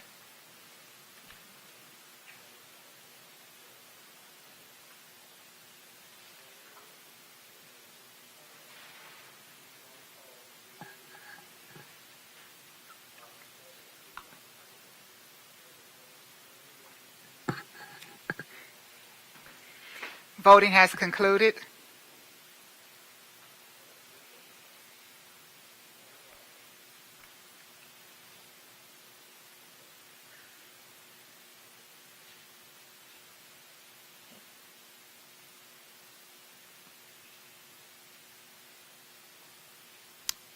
The motion passed with a vote of 2-0. My kiosk is not displaying, but the vote is 2-0. Trustee Reichart is an alternate, so she did not vote. Oh. I thought if we had a quorum, I didn't vote.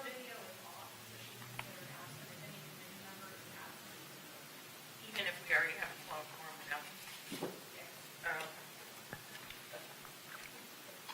no. All right, motion passes. We'll go on to item B. Is there a motion? So moved. I'll second that. Been moved and seconded, and if nobody has any objections, we'll skip the discussion and go straight to the vote. All in favor, please cast your vote.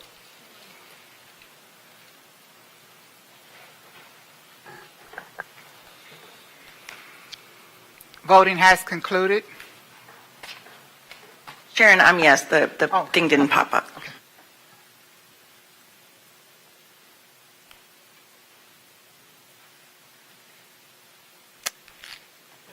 The motion passed with a vote of 3-0. All right, seeing there's no more business, I'll adjourn this Sorry, meeting. Mr. Chair, I lost you there. Sorry about that.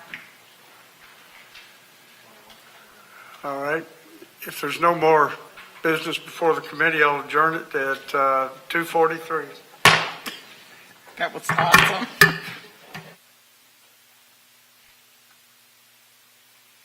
Sharon, can you hear me? Because I lost y'all earlier. Yes, we can hear I you. lost Trustee Wilson. Okay, all right, thank you. Vice Chair, Trustee Reichart, is it okay for me to go ahead and start this meeting? Did you want to take a break or you want to roll? All right.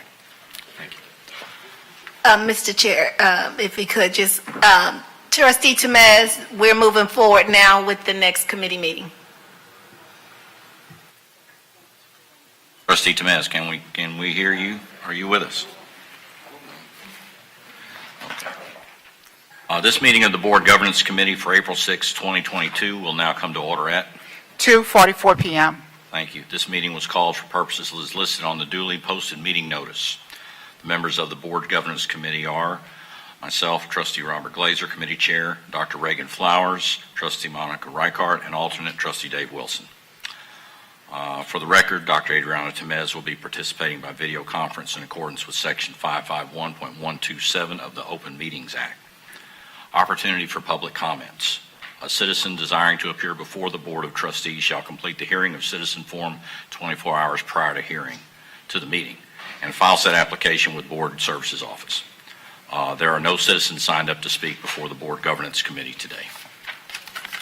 Topics for discussion and or action. We will discuss item A, policy overview summary. This is a report item. No action is required. Dr. Maldonado. Thank you, Mr. Chair. In an effort to be succinct with the listing of the policy changes and allow the board to focus on the material changes that are brought forward as recommendations, we are approaching this meeting a little differently, and we're presenting an overview as a summary. Mr. Chair, with your permission, I'll turn the floor over to Board Counsel and General Counsel to go through the summary. Thank you, sir. Ms. Molly. Thank you. I've discussed this with the committee members and wanted to go through this again. It's a repeat for you all, but just so other members of the board who are here will understand the process. So item A is a report item. It includes a chart that summarizes the changes to the policies. They're grouped by subject matter. And then over to the right-hand side, there are two columns. One says proposed change, and under that there will either be a T or an A or a T and an A that indicates whether it's a TASB change or an administration change.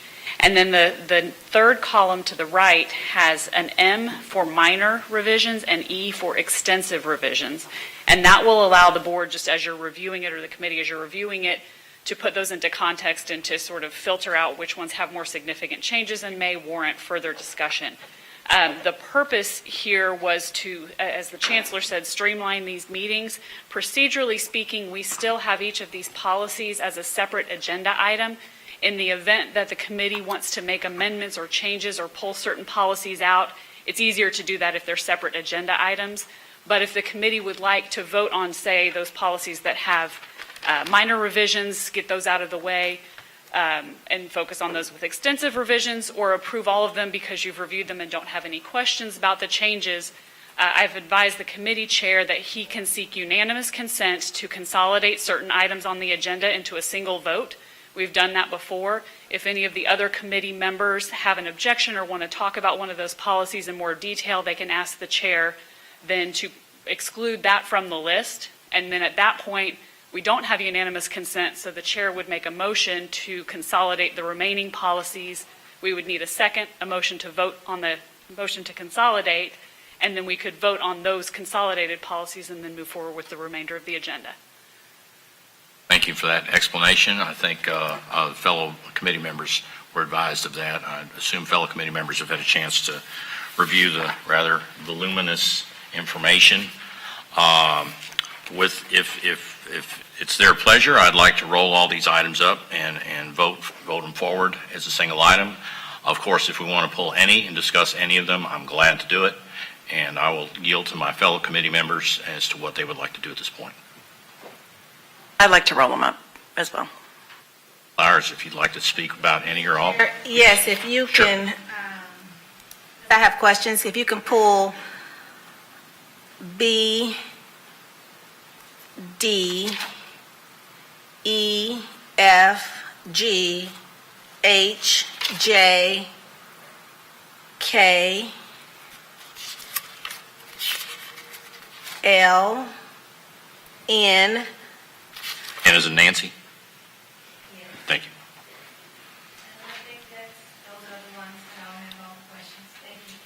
Thank you. With that list, Sharon, Melissa, can we pull the remainder and roll them up into a summary?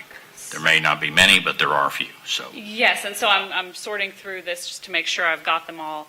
I think that would be the ones that have been identified as being pulled.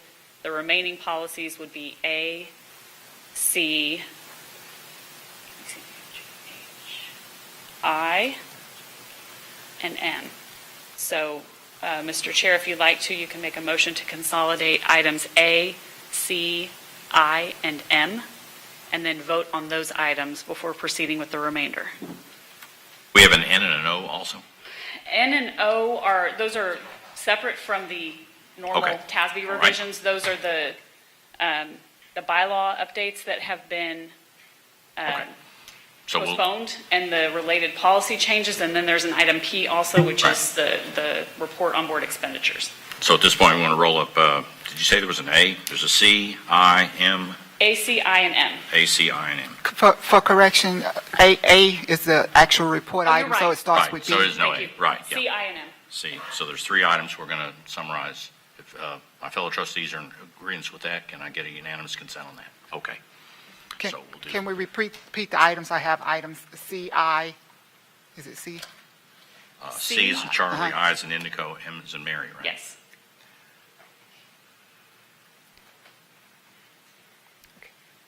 Are we ready for the vote? I'm ready for this. So is there I guess we'll need a motion then, correct? We'll need a motion to approve items C, I, and M. Yes.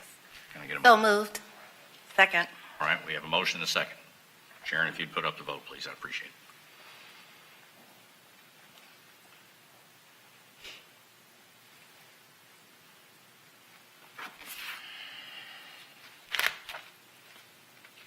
Voting has concluded.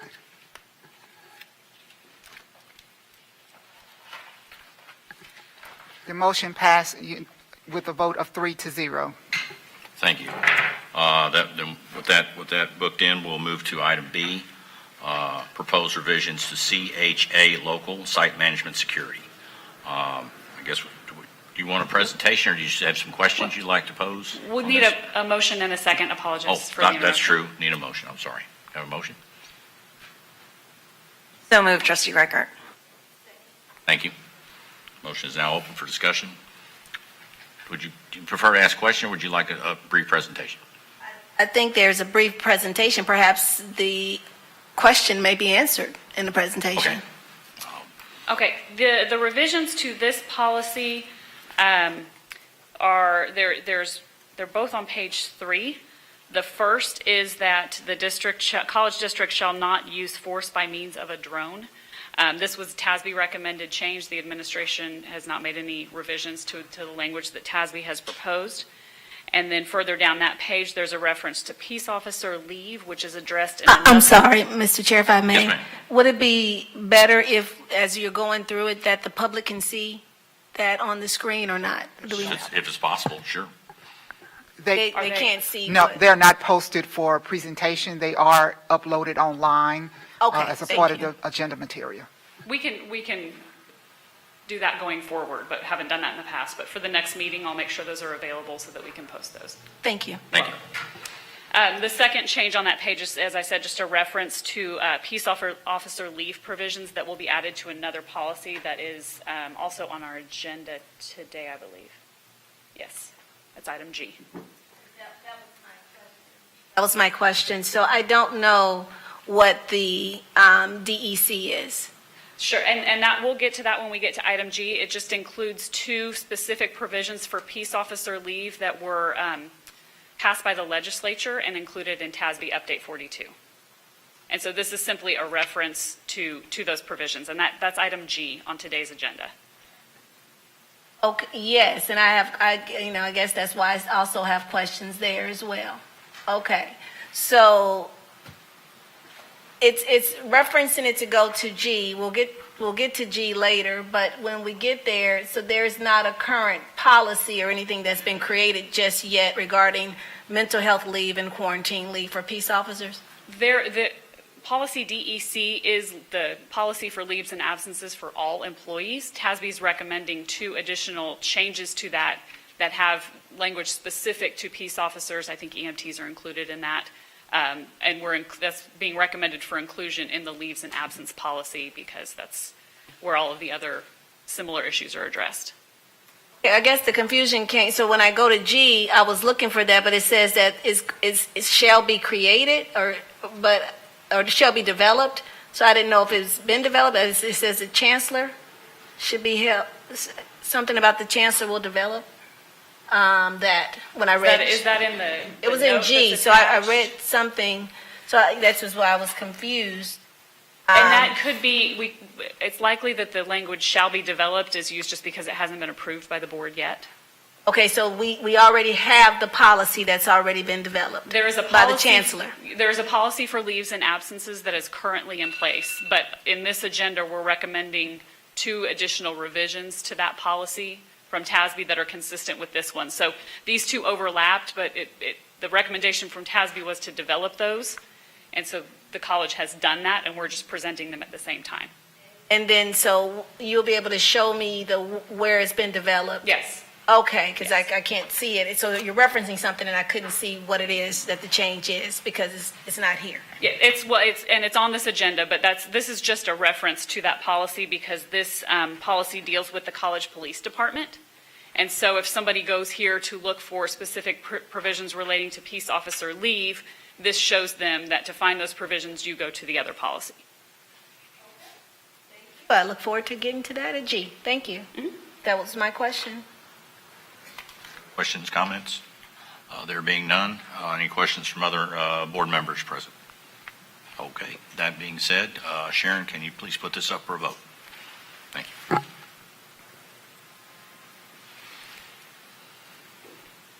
It says consolidated approval of items Oh, B I'm through sorry. M. I do apologize.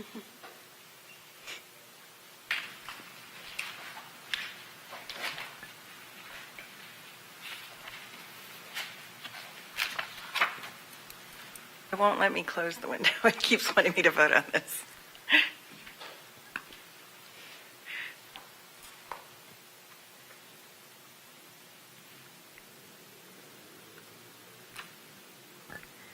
Give me 1 second. Let me correct the vote. The motion.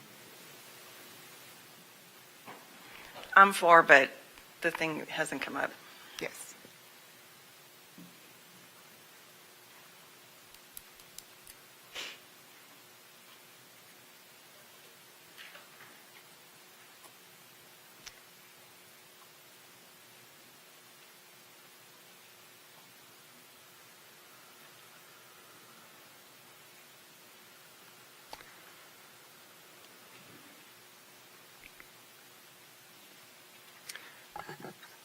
I'm having some technical issues. Can we If just you do a could verbal vote manual then? Vote, yes, Okay, please. I'm voting yes.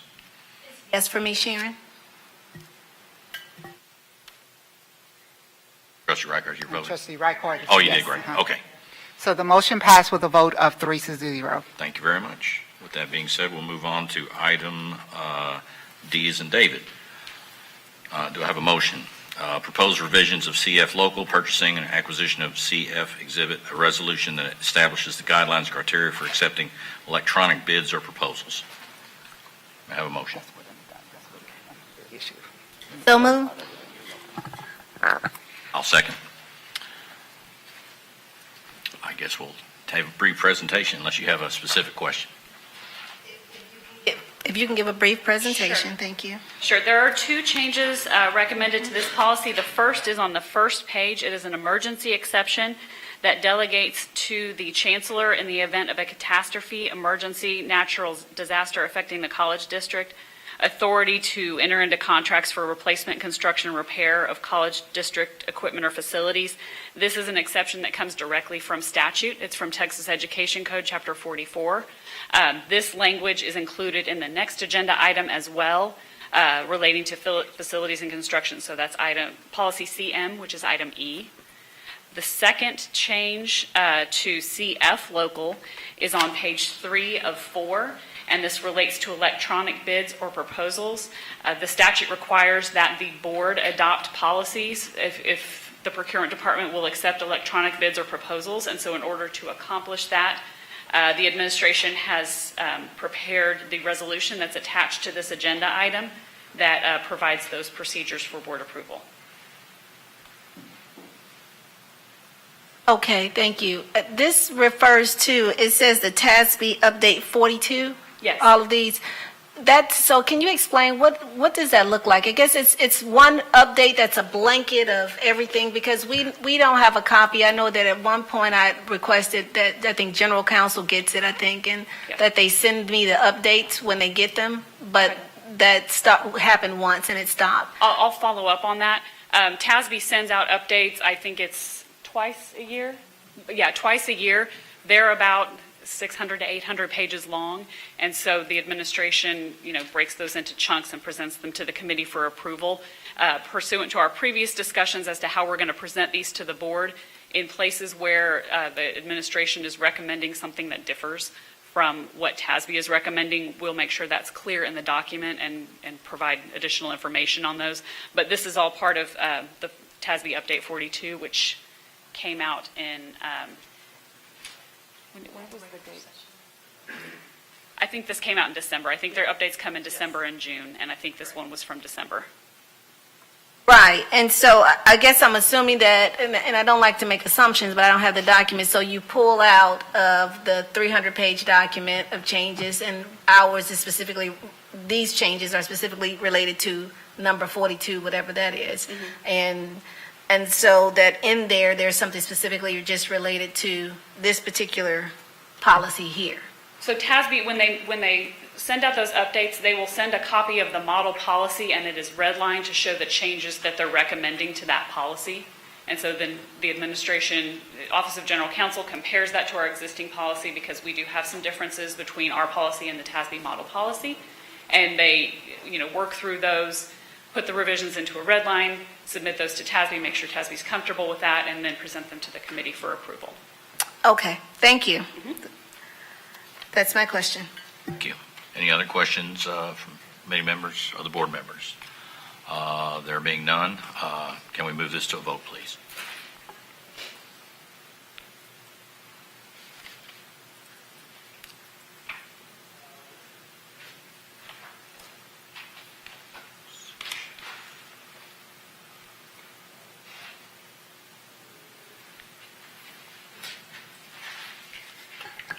Voting has concluded.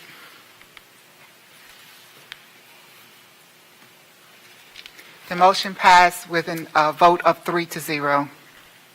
Thank you, Sharon. We're moving on Mr. Chair? Yes, ma'am. The question I had was answered for E as well, so from the last one. Okay. So just want you to be aware of that. Thank All right, then I will just read this and ask for a motion in a second.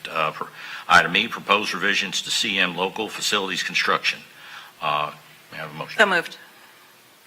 Thank you. I don't think there's going to be a discussion on this item, so if you could please put this up for a vote. Thank you.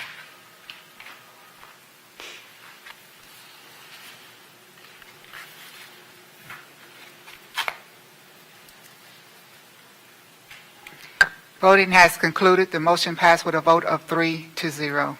Thank you, Sharon. With that, we're moving on to item F, proposed revisions to policy CKD local insurance and annuities management, health and life insurance. This is an action item.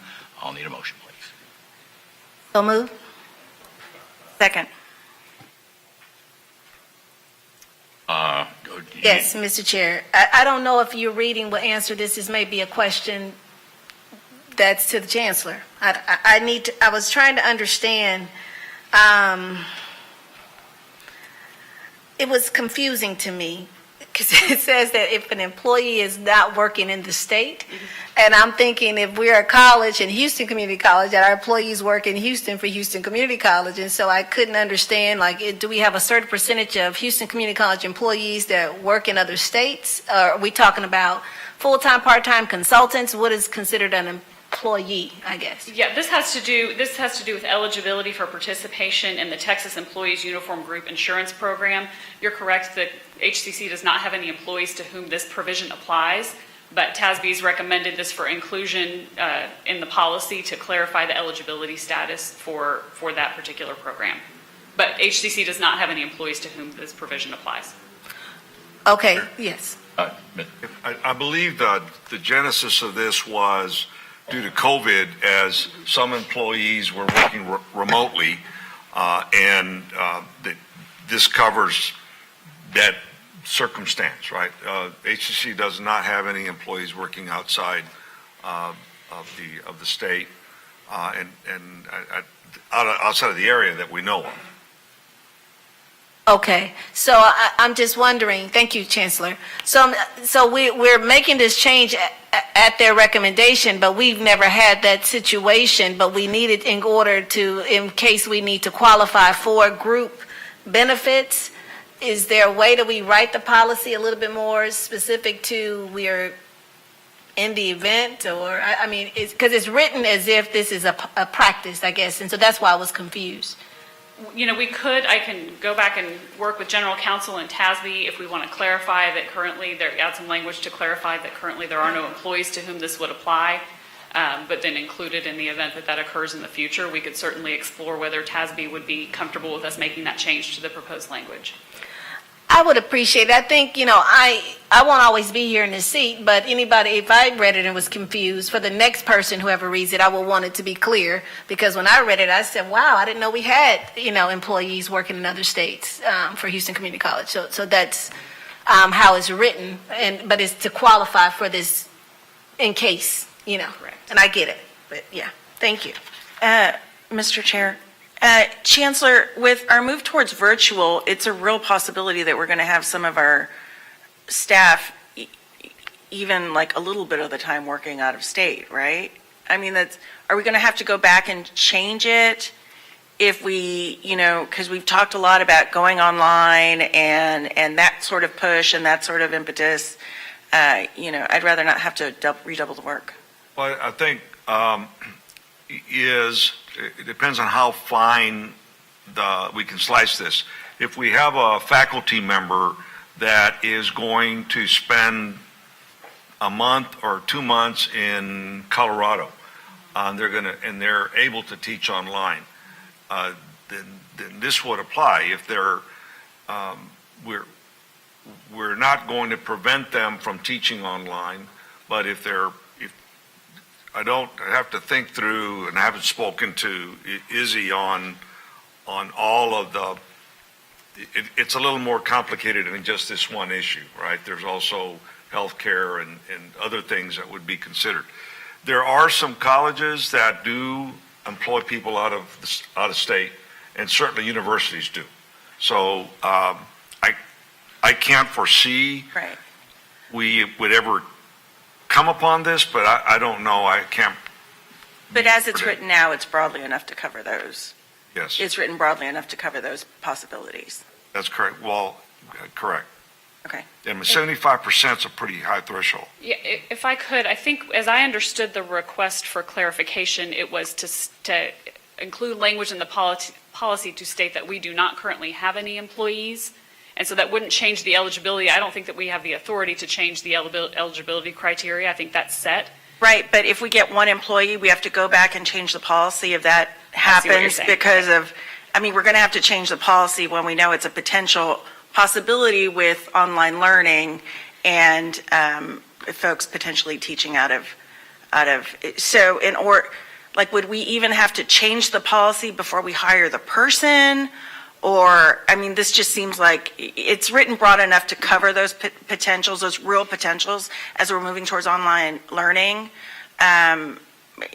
which I appreciate. And so, that's just are we going to be prevented from hiring somebody very qualified outside of the state because our policy is written narrowly? And we can explore that as well. I would like to, before we add any language to what TASB's recommended, I'd like to go back and visit with TASB about that and get input from Human Resources as well. Yeah. I don't think this policy prevents us from hiring anyone at any state. It does prevent that person from being part of TRS. Trustee Wilson had a question. Trustee Wilson. God forbid if we would ever want to open up a campus in Qatar, would this apply to something like that? As I read it, I believe that it would, because I'd assume an employee working 75% of the time outside of the state of Texas would fall under this provision.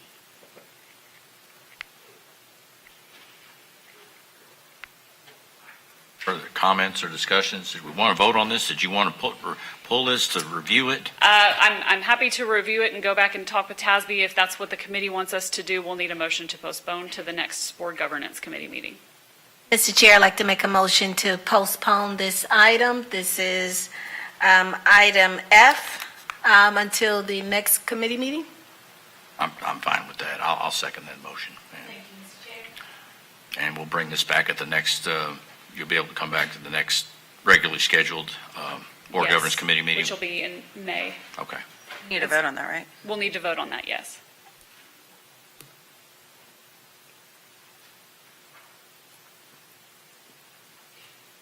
Are we ready to vote? Thank you.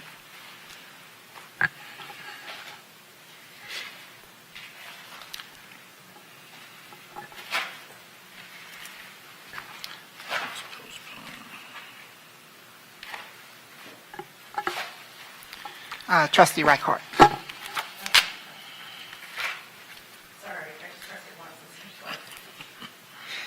Voting has concluded.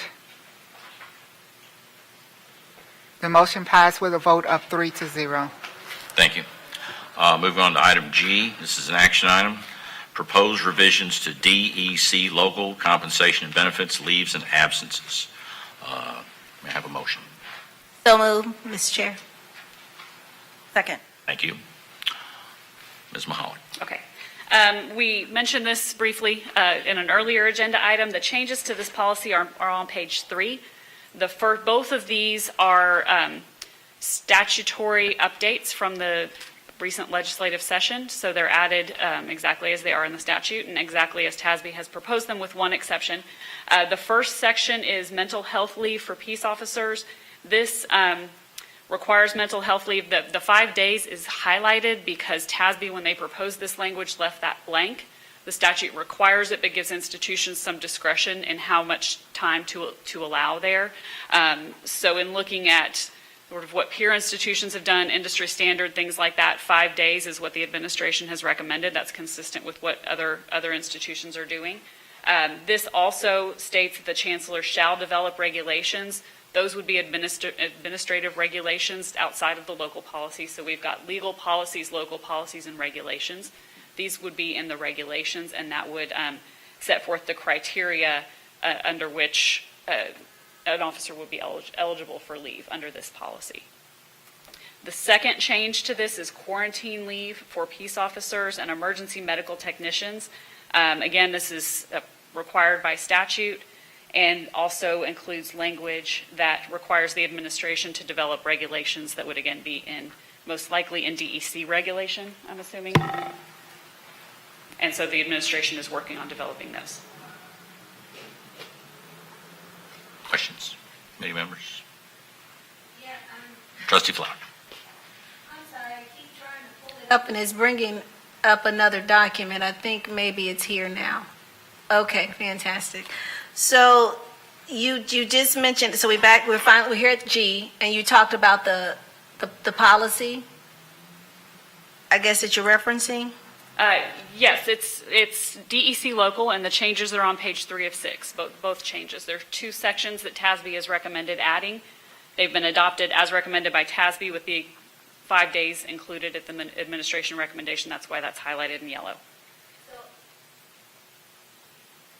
I see something that says DECA legal? No, am I looking at the wrong thing? Maybe this is DEC local. I don't think we have DECA on the agenda today.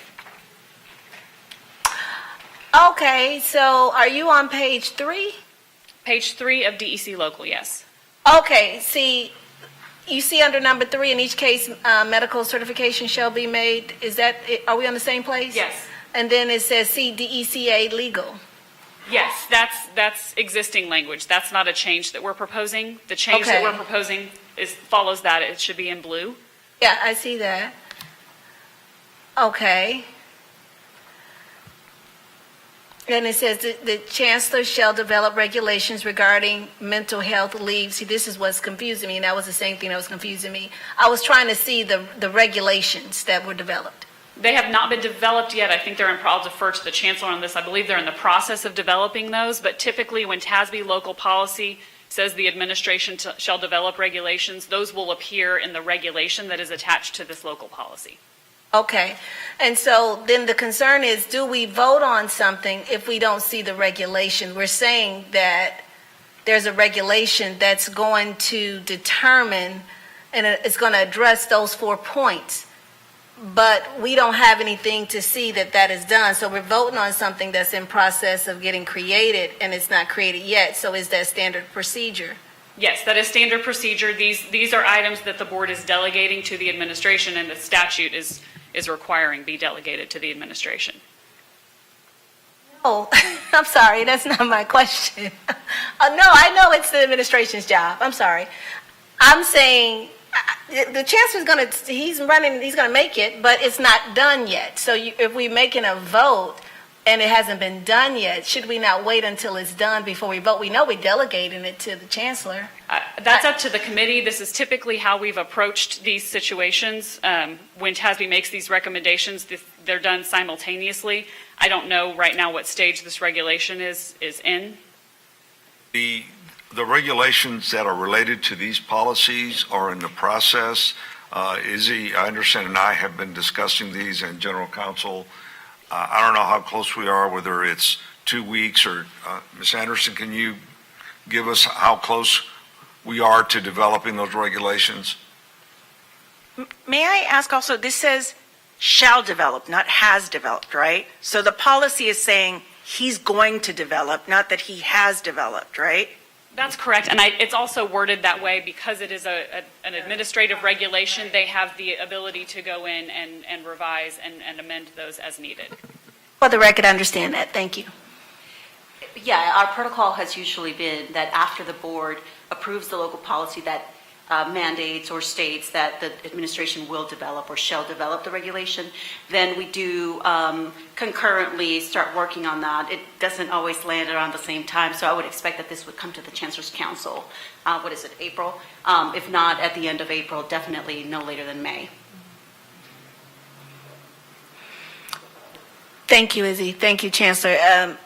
Mr. Chair, it's my recommendation that we pull the item until we have that completed, and we just come and vote on it at that time when we know that we have that done. That's just my recommendation. It's already up for an action. Can we postpone it until next month? We will need a motion to postpone. We can't pull an item once we've opened discussion on it. I'd like to make a motion that we postpone. This is item G until the next committee meeting.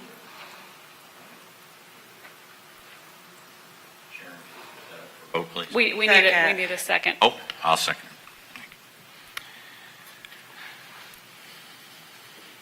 And, I'm going to vote against that. I think it's very clear in the policy that this is an ongoing thing. I think the process of us passing this and then creating regulations afterwards is a good process, and I think we should continue doing it.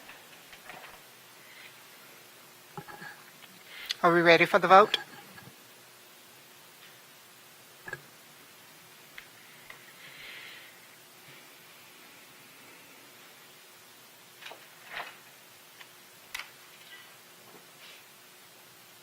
Voting has concluded.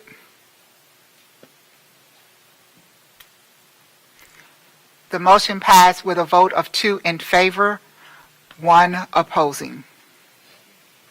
Moving on to item H, this is an action item, proposed revisions to DK local professional development. This is an action item. Can I have a motion, please?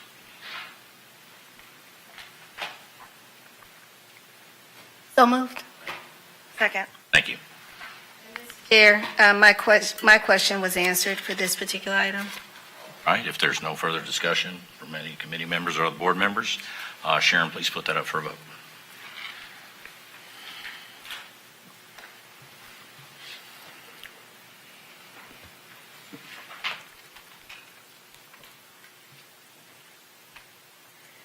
Voting has concluded. The motion passed with a vote of 3-0. Thank you. With that, we'll move on to item J. This is also an action item, proposed revisions to FLB local, student rights and responsibilities, student conduct. This is an action item. Could I have a motion, please? So moved. Thank you. Thank you. Ms. Mahal, or do you have a specific question, Trustee Flowers? My question was about the effective dates, and it's going to be a rolling question for a lot of these. There are many instances where the effective dates are deleted, sometimes they're not deleted. It's just an inconsistency in why that's being done. That happened also in G. So if you can tell me, because the effective date was deleted there. The effective date, to my understanding, and I'll defer to General Counsel if they have any additional comments to make, is this effective date was August 2020. There is, in the TASB form at the bottom of the page, you can see the date that the policy is updated. Anytime a policy is approved, it will have that date down there. So that's somewhat redundant. I think that's the reason for the removal of that language. That's correct. If it's not been removed from other policies, I did not pick up on that, and I'll look into that. Yeah, it's not. So it's there on some, it's not. Like I know military leave was deleted in the other, in G, but there's no explanation as to why it was deleted. And that was another reason why needing to get the policy created, because why is military leave deleted? And so then the effective date, I guess, when I think about reading this later in life, if there's not, just as in our bylaws, every time there's a revision, there's a new date, but we can see the last time. And so, but if there's no history of showing when something was edited or what have you, I don't know, but sure. Yeah, and so that's in the footer. I think the inclusion of that in the text of the policy is probably a carryover from before we had TASB. Okay. So we don't need to have it in both places. It is in the footer. And I do want to clarify on item G that military leave was not deleted. It says in the margin that there's a deletion. I think that's a formatting. But military leave is still in that policy. We're not recommending that Okay. provision be deleted. Well, let's make sure we go back and fix that footer, that note, because it does say deleted. Thank you. That's my question, Mr. Chair. Thank you. Any other questions, comments on item Around J, sure. K? Yes. Trustee Wilson. I have a general question about if we pass an action item and it's in conflict with the board bylaws, what has precedent? It would depend on whether or not the language in the policy comes from statute. If it's in a current statute, the statute takes precedence. If it's in the bylaws and it's in conflict, I think that our bylaws address that. I'd have to go back and look at that and get back to you. But I think the bylaws may control. But in a case where we've got language that comes from statute, that would always take precedence over any conflict, in the event of any conflict. Thank you. Comments, questions on this item? There being none, Sharon, if you could put it up for a vote, please.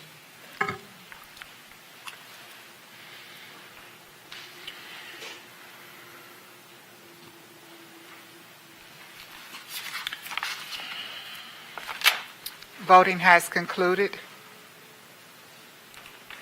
The motion passed with a vote of 3-0. Thank you, Sharon. We're moving on to item K, an action item, proposed revisions to DIAA local, freedom from discrimination, harassment, and retaliation, sex and sexual violence. This So is an moved. action item. Need a motion? Sorry, so moved. Got it? Second. Thank you. Ms. Mahalik. The most significant change, there's a couple changes throughout the policy where his or her is replaced with individual. I think that's just for consistency with other policies and efficiency of language. The most significant change to this policy is on page 6 of 15, and it includes language. This is a TASB recommendation that allows a peace officer who receives a report from an employee who chooses to complete a pseudonym form. That's a form that's, I think, available in the Criminal Code of Procedure, primarily for victims, but now it's available for employees making a report, so that in that reporting document, the police officer can use a pseudonym rather than the employee's name. Questions, comments from trustees? Yes, I guess it's, Mr. Chair, thank you.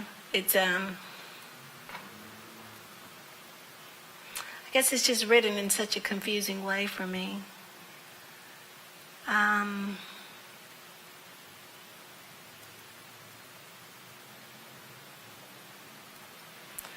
So thank you for to explaining the pseudonym form, because I didn't know what that was. And there's not an example in here. And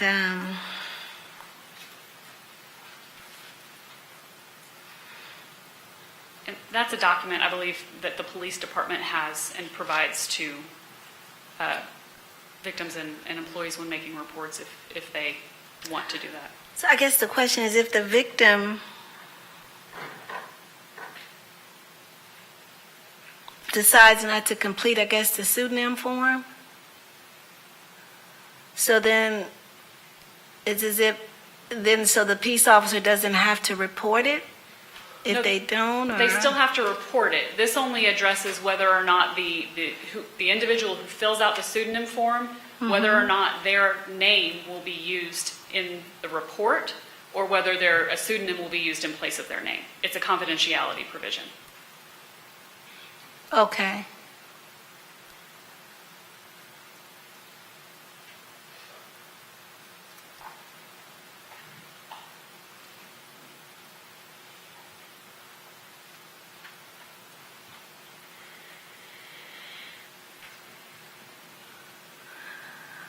Okay. That's all I have, Mr. Chair. Flowers, Trustee Wilson. The question I have is, if, can someone file a complaint using a pseudonym, or only they're a fact witness or something and protecting their identity with the pseudonym? But I'm sorry, I'm not sure I understand what the question is. I'm not sure either.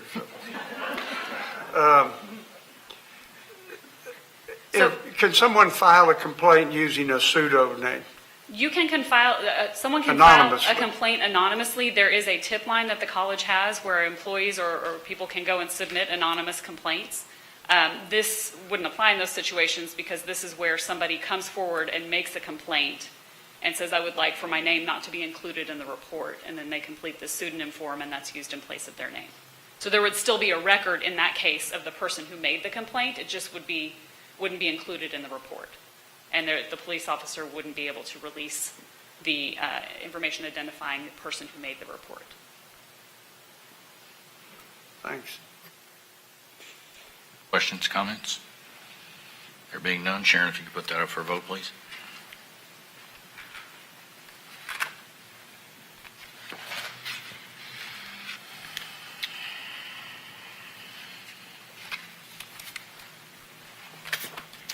Voting has concluded. The motion passed with a vote of 3-0. Thank you, Sharon. With that vote, let's move on to item L, which is an action item, proposed revisions to FFDA local, freedom from discrimination, harassment, and retaliation sex. Am I reading the same thing? It is the same thing. This is the student version. Student version, yes, I'm sorry. Correct. This is an action item. Can I have a motion, please? So moved. Second. Thank you. Ms. Mahalik, or go ahead, Trustee Flowers. Yes, thank you, Mr. Chair. It was, again, my confusion here was regarding the pseudonym form, which you've answered, and then the effective date. So we'll be deleting those throughout the documents. That's correct. That's all I have, Mr. Chair. Thank you. Any other questions, comments? There being none, Sharon, if you could put that up for a vote, please. Thank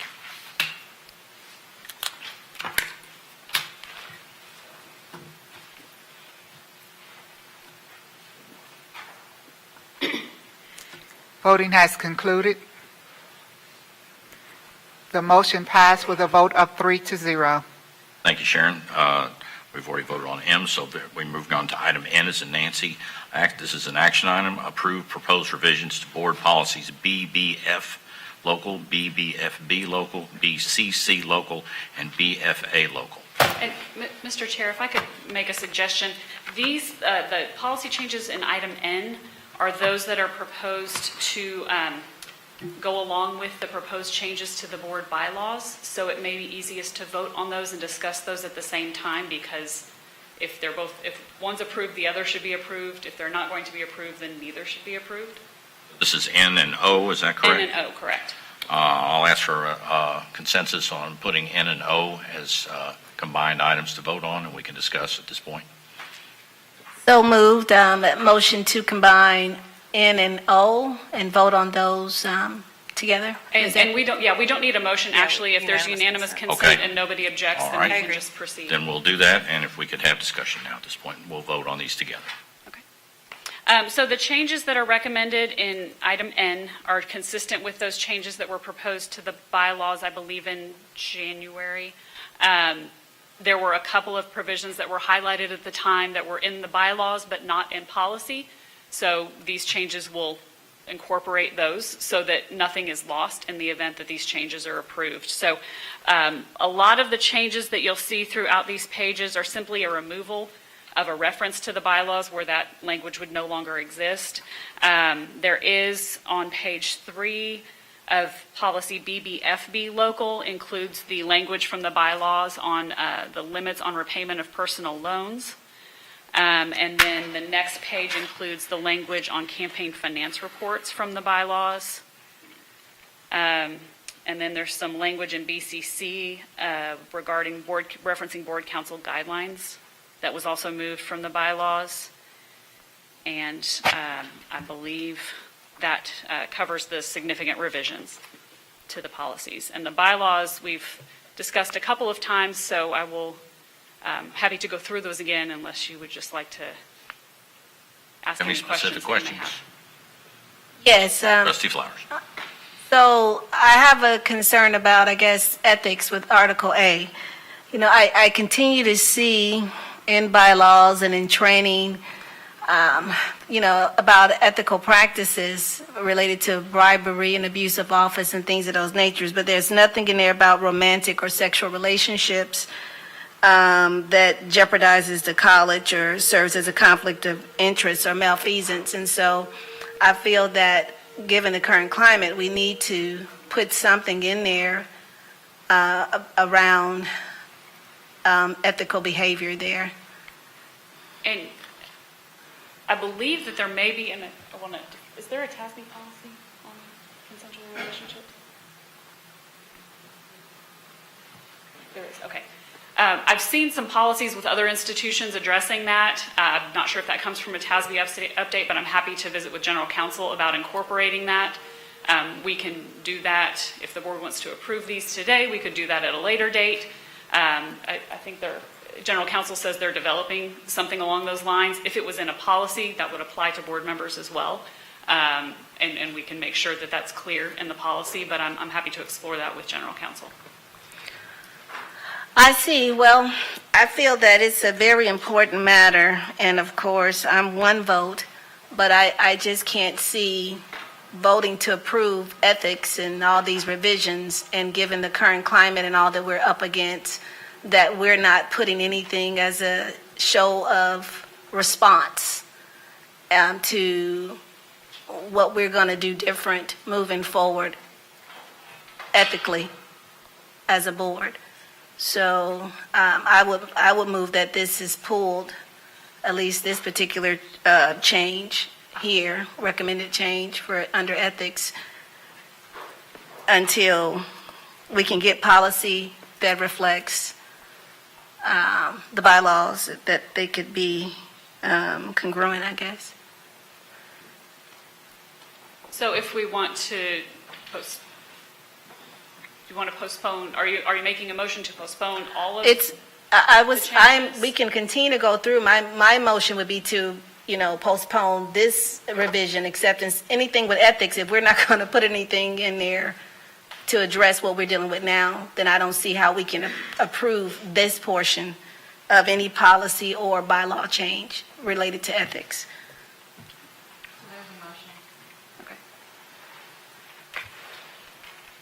If we postpone this, are we open? Are we at risk?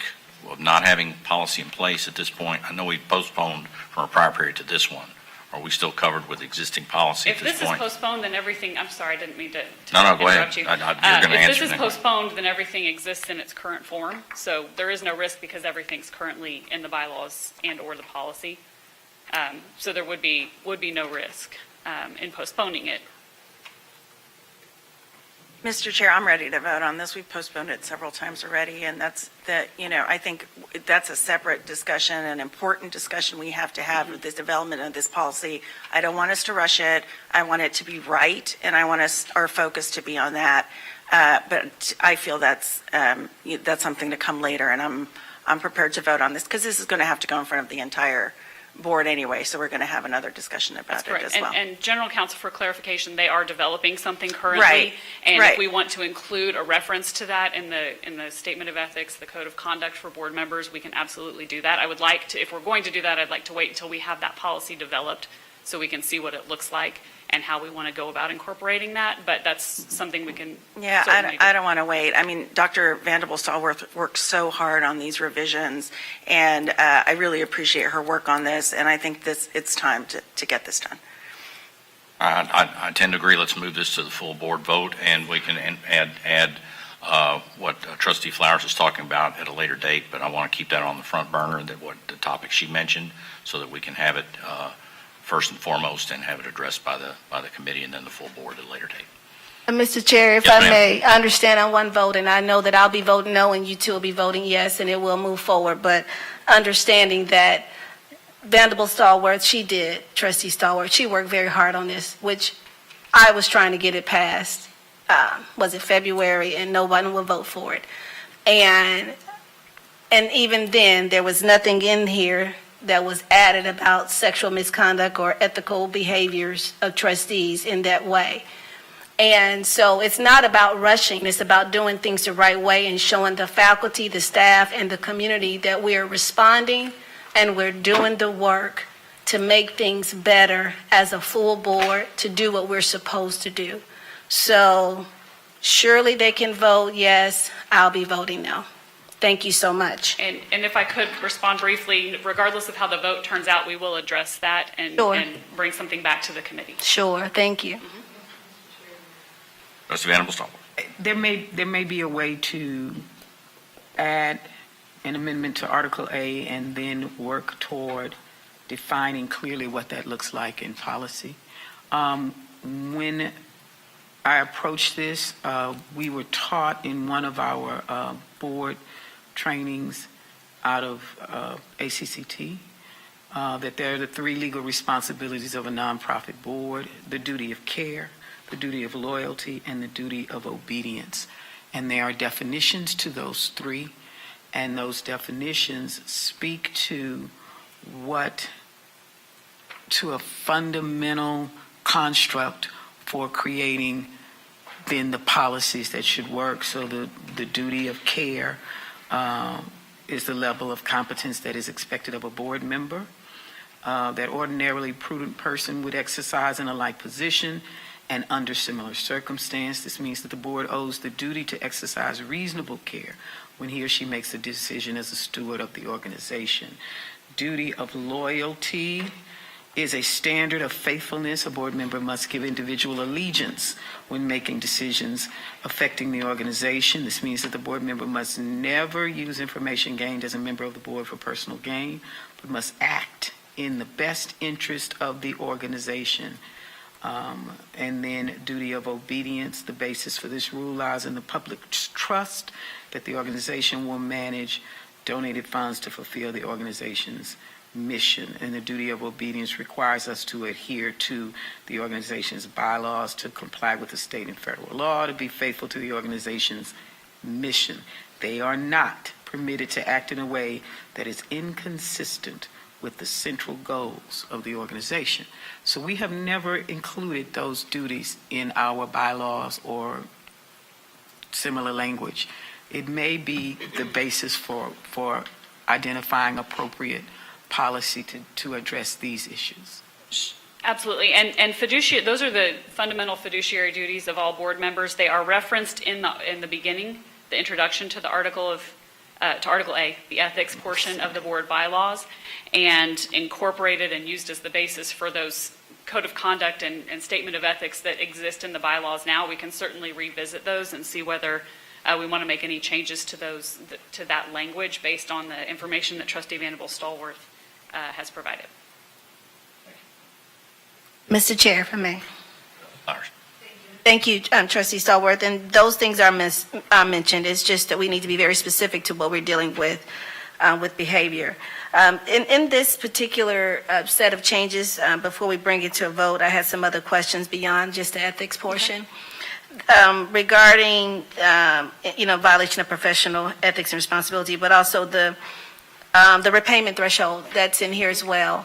And so is that something that's being added new, or? No, that's currently just been in the there? board bylaws. It's just been transferred. If we're going to remove that language from the bylaws, it was moved to policy so that it would not disappear. Then I have here something about, is there something about prohibited benefits or something? That is, those provisions come from the Texas Penal Code. Okay. And, prohibited benefits. I'm sorry. There is a subheading in, Yes.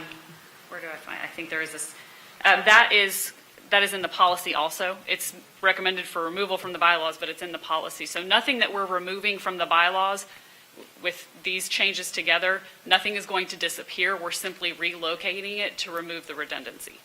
okay, all righty. And then there is somewhere, is it, you have a 1 and 2, and it's crossed out and it says 3 and 4, but I was taking notes, and so I don't know if it's going to be 1 and 2 or 3 and 4. We'll check the formatting. That may be just something that occurred as we were making the red line. Sometimes that numbering gets off, but in the final clean document, we'll make sure that the numbering's correct. Okay. And then I guess the other question was about the effective date. So then I guess some of them have been deleted. So I was seeing effective dates, but then there weren't any. So I understand those are being removed. So that's why We there's will that remove those as well, inconsistencies. yes. Okay. There was something in terms of a reference of the board council guidelines, and I don't know. So I guess for me going forward, when we're referencing things, if we can have an attachment of whatever's referenced or a link to it so that we can know what's being referenced, because we're asked to vote on something and it'll say see or reference here, but I don't have access or know where to go. Correct. And so we can do that, and we used to do that. We used to include all the policies that were referenced, and then the request was made that we stop doing that because it made the agenda so voluminous. But I'm happy to do that. Well, no, if you made it a hyperlink, I mean, couldn't we link can it? do I mean, that. you don't have to do that. It's just Yeah, a I'll hyperlink work and I with- can click and go. Yeah, I'll work with board services to figure out how to do that within Novus. Okay, those were all the questions I She's had. nodding that we can do that. Thank you. That's it for me, Mr. Chair. And I just wanted to thank again Trustee Vanderbilt-Stallworth for all of her work on this. It wouldn't have happened without you, and we appreciate it. Absolutely. Wouldn't have happened without you. Thank you. I have one last question, circling back again to the reimbursement for campaign contributions. I brought the question up before. Maybe you can explain to me how this works. If someone's a candidate and they're not a board member, how can this apply to someone that's not a board member? So I did some research on that. Thank you. We've had this conversation before, and the preference of the board at the time was to leave that in, to send the message that even though we can't enforce our bylaws against somebody who is not a board member, the board is hopeful that anybody who's running for a position on the board would follow the same guidelines as other board members. There is a statute in the election code that governs loans from personal funds. That statute says a candidate or office holder. And so I think that's another reason why when this provision was included in the, I'm assuming because I wasn't here when it was drafted, but I would assume that it was done in order to be consistent with this provision of the election code. And so you're correct, we can't enforce it against somebody, our bylaws against somebody who's not a member of the board, but I think it's an aspirational statement, and that's why it was included, and also consistency with the statute. Thank you for the clarification. I appreciate it. Okay, with that being said, if we could vote on items combined. I'm sorry, one other thing, because this is there was, the BACA funds are mentioned in O, correct? Was that in O? No, the BACA funds, so these revisions to the policies only go through Article E. BACA funds are in, I think, Article H. Article G or Article H, so they're not included in these revisions. So this round of revisions only covered like the first No, we half. hadn't gotten to that alphabet, I'm sorry. Yes. I've gotten ahead of myself, thank you. That's it. Sharon, if you could put this vote up, combined N and O.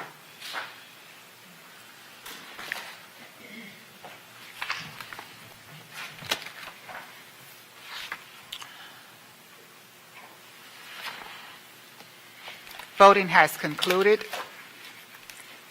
The motion passed with a vote of 2 in favor and 1 opposing.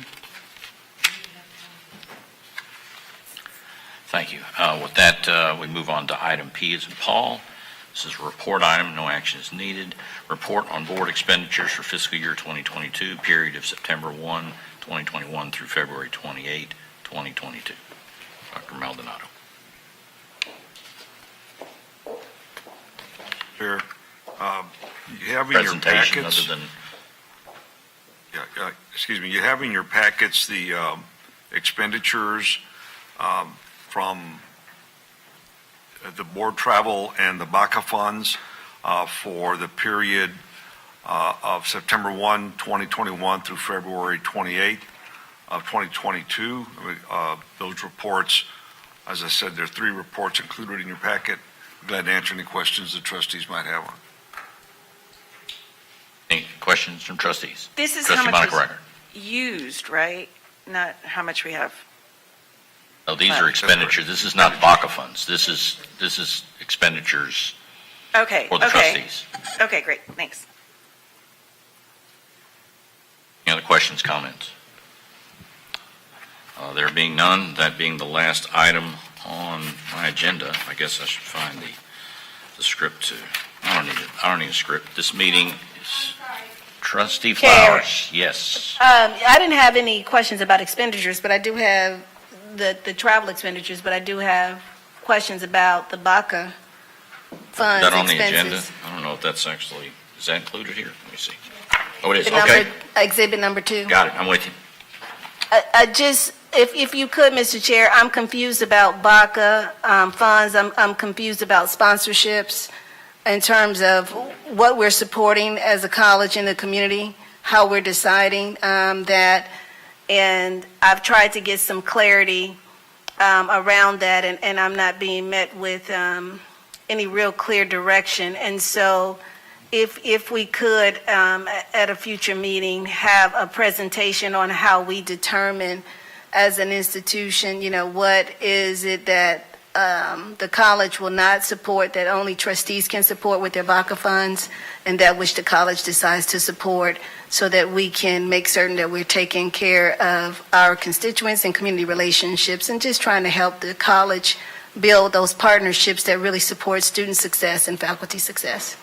Thank you, trustee. I will direct that question to board counsel and the chancellor to give us some written guidance on that and clarification for trustees. Thank you. This meeting of the Board Governance Committee will now adjourn at 3:47 p.m. Thank you.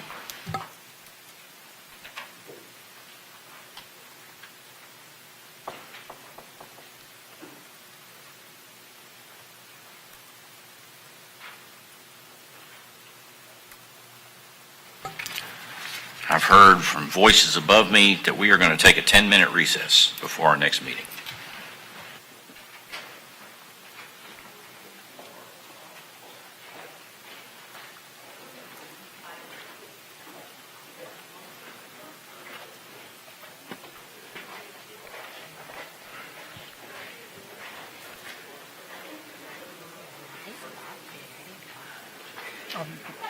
Was she doing it all in one? I think she was. So, well, you better get ready to start another one. Wait 10 minutes. Where did she go?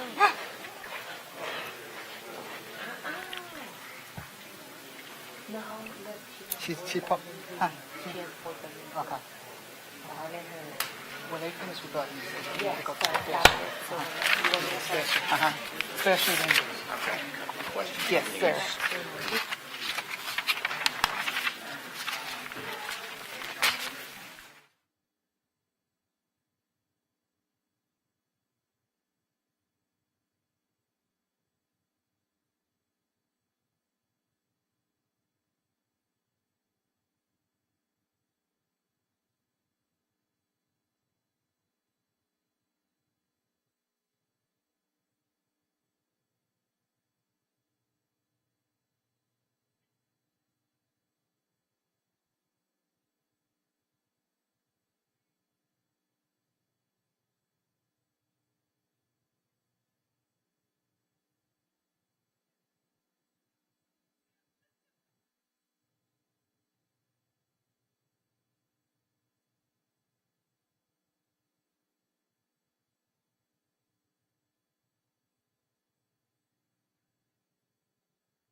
This special meeting of the Board of Trustees of Houston Community College System for April 6, 2022 is now convened at 4:08 p.m.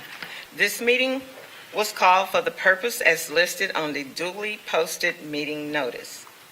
For the record, Dr. Adriana Tamez will be participating by video conference in accordance with Section 551.127 of the Open Meetings Act. A citizen desiring to appear before the Board of Trustees shall complete the hearing of citizens form 24 hours prior to the meeting and file said application with the Board Services Office. There are no topics or actions scheduled for open session. The board will now adjourn to closed/executive session under the Texas Government Code, Section 551.071, 551.072, and/or 551.074 of the Open Meetings Act, as stated in the notice of this meeting. Should any final action, vote, or decision be required in the opinion of the board on any matter considered in closed session, such final action, vote, or decision shall be taken up in the open meeting or a subsequent public meeting of the board upon notice thereof. The meeting is hereby adjourned to executive session at 4:10 p.m.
Y'all watching, I don't know, you watch Top Chef or anything?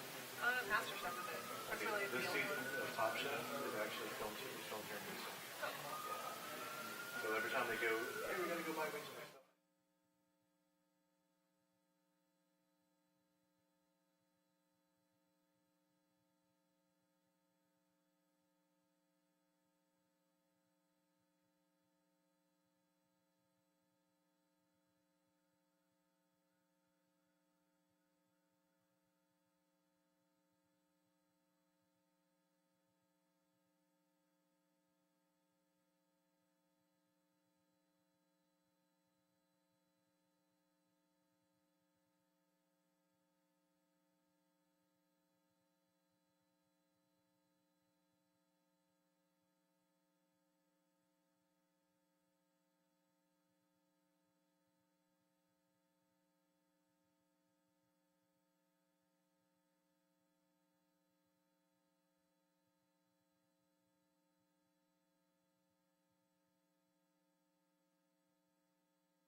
reconvene.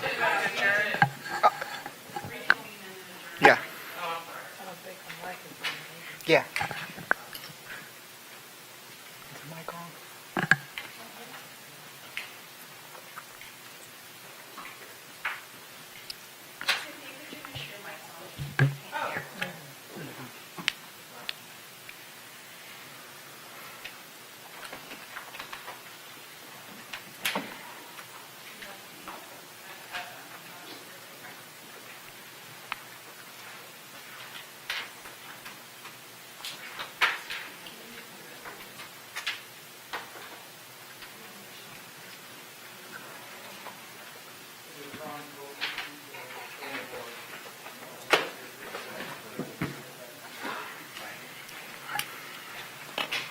Okay. I got it right now. The open portion of this special meeting of the Board of Trustees of the Houston Community College System is now reconvened at 6:22 p.m. The meeting is hereby adjourned at 6:22 p.m. Okay. This meeting for April 6, 2022 will now come to order at 6:22 p.m. Wow. This meeting was called for the purpose as listed on the duly posted meeting notice. A citizen desiring to appear before the Board of Trustees shall complete the hearing of citizens form 24 hours prior to the meeting and file said application with the Board Services Office. No citizens are signed up to speak before the Committee of the Whole. Is there a motion to approve item A? Second, Trustee Flowers. It has been moved and second. We will now have discussion on this item. Chancellor Maldonado. Thank you, Madam Chair. We bring forward this evening our monthly investment report, financial statements and budget reviews for the months of January and February of 2022. And with your permission, I'll turn the floor over to Marshall Hines to make the presentation.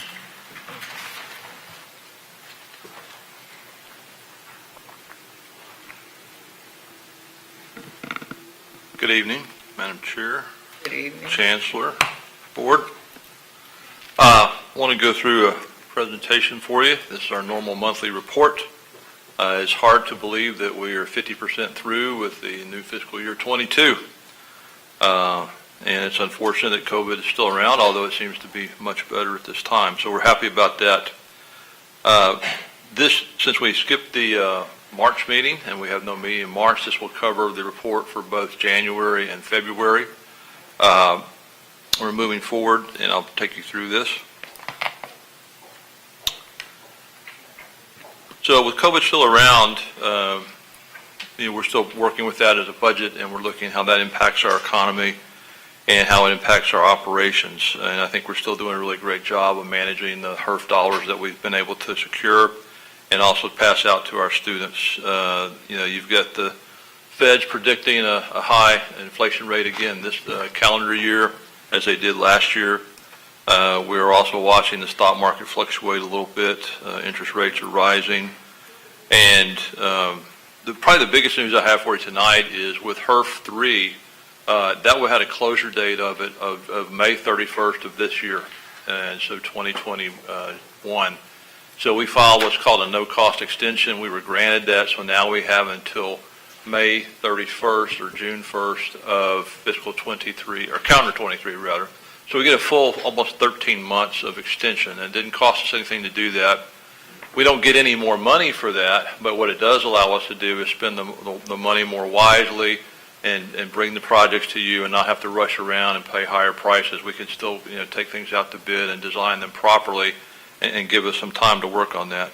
On the investment report, covers 2 months, really nothing exciting there. We had a 0.01% increase over the weighted average interest rate, not much changing there. I think that, as we look at HERF, just to give you an idea, we have $44 million left that we can draw down on. And so there's projects that are called direct funded. I don't want to get you all twisted up in that and the nomenclature of that, but that means that those are projects that HERF will directly fund, and that's not through any of our recovered money. But what it also gives us is the ability to continue to have HERF as a backstop for another fiscal year to this extent that we have money left in this account. So that's a positive for HCC. Also, it gives us the money to be able to do some initiatives, perhaps using some of this money as well as some fund balance to go forward. And just to give you a reminder, by the end of the next couple of weeks, Joe Ellen over in Financial Aid will have given away $100 million to students and folks that needed the money to have their economic stimulus from our filling out the FAFSA form. So that's quite a feat for us to do that. And then we've recovered all the money that we have spent to fight HERF. And as you know, we've had a declining balance in what those expenses are. State appropriations, we're at $27 million or 43%. We don't get a payment in January or February, but we will catch up by year end. So we're going to be full and completely covered on our state appropriations. On the tuition fees, we're 83.7% collected for the year, and we're only, remember, 50% into the year. We do have the summer enrollment that is yet to come, and so we'll see that money come forward. Then we look at the revenues and the deferred maintenance. We're still carrying the $10 million in that. We'd like to take $5 million of that moving forward since we're having a good year so far and start working on some. We've got some really important projects. Still working on roofing and building envelope. We don't want to let those get too bad. It's bad for the buildings, get dampness inside, et cetera. And we've got some issues we want to deal with. The tuition and fees are on budget for now, but that incurs all that. And then we're also collecting via HERF our recovery. So if you remember how the model works that we put together, that we take the amount of money that we budget for tuition and fees, and then we recover what we actually have versus what we budgeted. So we have an opportunity to do that, and that money will then come in via the HERF line on the budget report, which you'll see at the workshop in great detail. I want to go too deep in this tonight, but we have a very nice presentation for you at the April 20th board meeting, workshop 3. Also, we bring to you a couple projects. We've got the conference room we'll be talking about in just a few minutes, but a couple others, the online college, the studios, and the digital divide libraries that we're able to fund through HERF. We got our HERF council to agree that those will be suitable for funding, and we'll bring those to you once we have a budget put together for those. Also working on impervious surface and what that allows us to do to recover and change out a lot of our furniture and fixtures and equipment that are worn out and have the cloth material. And you can't really sterilize those. So if you look at what movie theaters are doing or airline industries, they're using pleather or plastic or vinyl or whatever, and that way you can walk through and just wand it and it can disinfect it instead of having to try to clean it. So we'll have some good projects for that. And then we're going to balance the budget. We have got a good presentation to show you, as I said, on the number 3 workshop. Continue with the hard chill. It's painful, and I listened and read a lot of emails from people that are pressing for positions, but we're focusing heavily on to faculty and to staff, trying to keep our expenses down on salaries and benefits. And then to continue to focus on the staffing for that as we move into the next fiscal year and wanting to know what the future holds for us in terms of enrollment. Just a quick look at the actual salaries for fiscal 22. We're about 3.2% below year to date, which is approximately $6 million lower in the salary and benefit department. And then as we move into insurance, we had a really good purchase through the risk management group, so it had a minimal increase. We didn't see much of an inflation impact there. It was probably less than 0.1% increase on a $7 million spend for insurance. As we look forward to coming into the next month with our ad valorem tax, we've collected $180 million to date, and we're 50% through the school year. And that is versus our budget for the end of the year, which is 181.9. So we're only $2 million away from coming to our full collection of ad valorem tax, and I'm confident that we'll come in a little bit more above that. And then also, looking as our recovery for some of the lost fees we've had thus far, we've got already collected, I think, the fall semester, about $2.5 million, and in the spring semester, also we'll see about $2 million to make up that difference in the tuition for us as we move forward.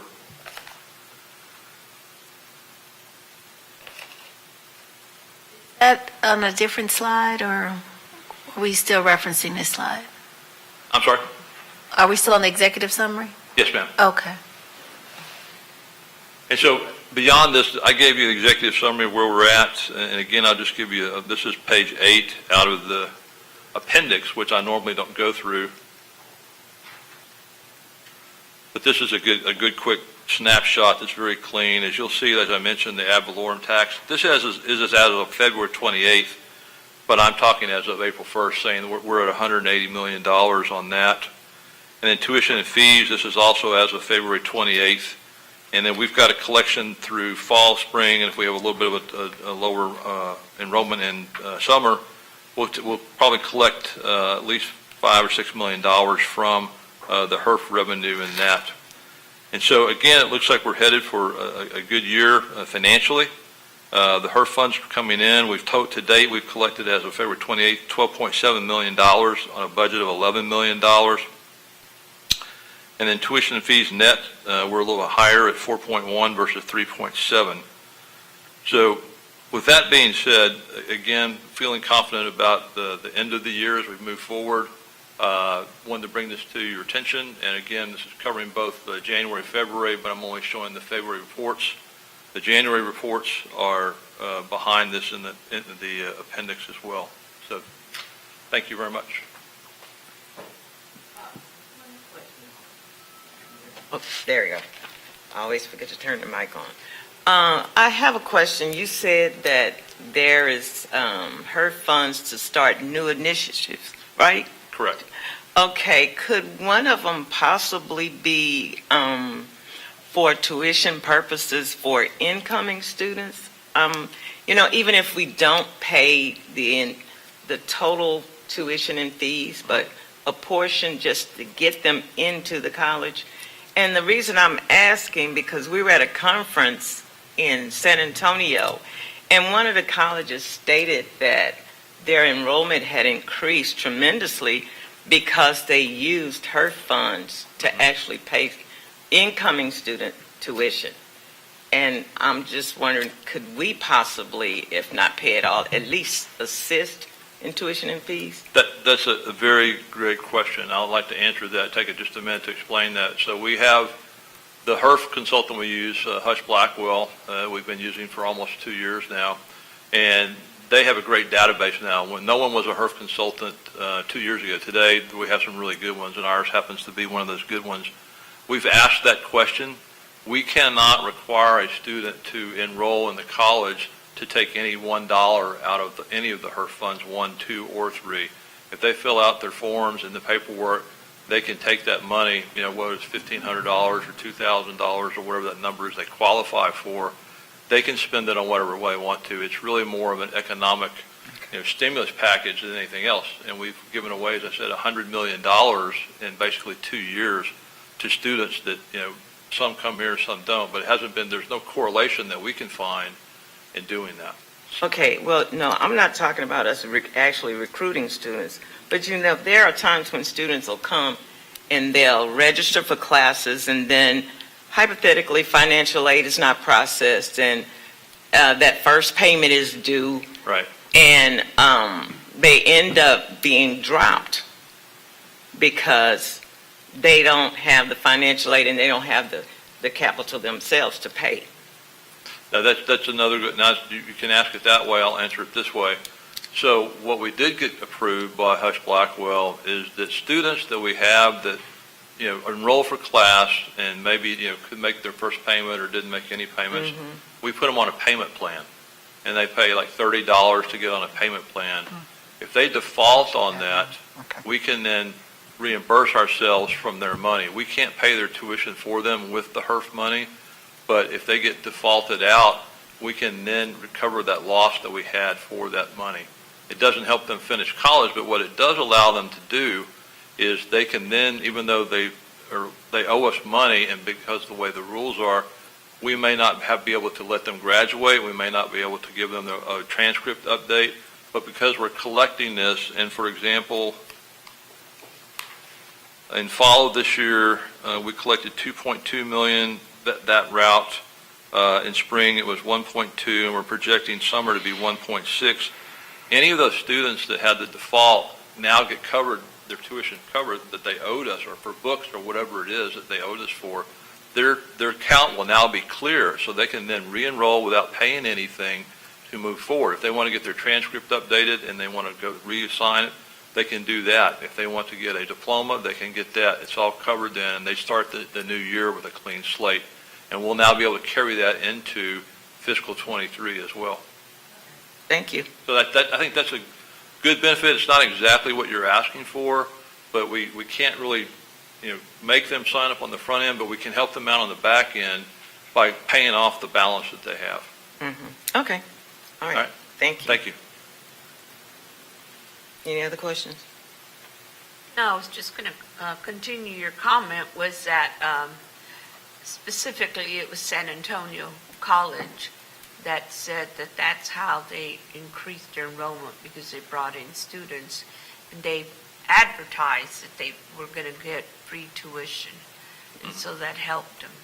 So that, then we brought up that I had brought that up before, and that you said we couldn't advertise, that, we couldn't advertise that we were going to pay for them. So that you did give the money to the students that were already enrolled.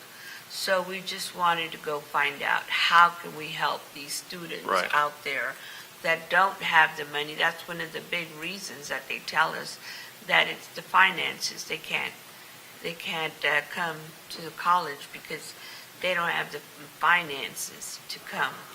And then some of them don't qualify for the FAFSA. There's that middle income that don't qualify, or maybe it hasn't been approved yet. And so there's several reasons why they can't come. And we're just trying to find a way for them to get in the door and help them out. So I understand. Thank you. Two things. Marshall, do we know how much of that $100 million that we've given students has come back in the form of tuition payments? No, in fact, that's what I was trying to say earlier. There's really no correlation between that, and Joelle and her team have tried to track that along with Shantae a little bit to find out if these people went to not only HCC or any other college that we can find them in, and most of them have not. So why don't let's discuss in the next couple of days calling Dr. Vela, the president of San Antonio College, and finding out specifically what they did to see if that falls within Hush Blackwell's guidance. And so we'll let the board know what our findings are. Sure. Be happy to do that. We had no shortage of applicants because, like I said, we gave out, every time we stacked up with money, people came in and filled out their FAFSA forms, and the money was distributed to them. So I don't think there's a shortage of people not knowing about what was available. It's just trying to get it to them. And we will be happy to talk, but we've talked with Hush Blackwell for 2 years now, and we've always gotten the same answer. That it's kind of like doing your taxes. You can try something, do it, and we're trying to be very conservative. You don't want to have an audit come back around and have us, have to pay the money back out of our pocket. But we'll be happy to look at it, trustee. Thanks again. Any other questions? All right. Thank you very much. Thank you.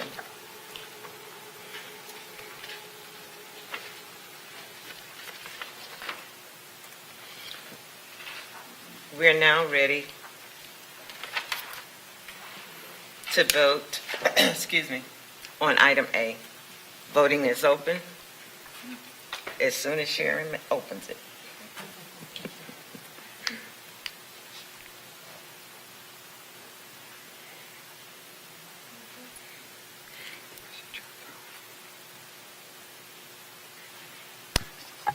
You're muted, Dr. Van Starworth. We're not able to hear you. My vote is yes. Received.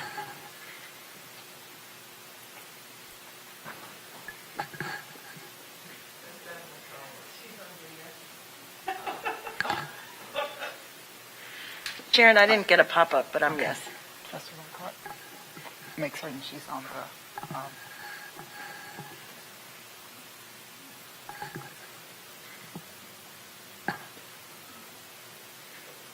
and Trustee Glazier? Put me down for yes. It should have popped up. Do you have it now?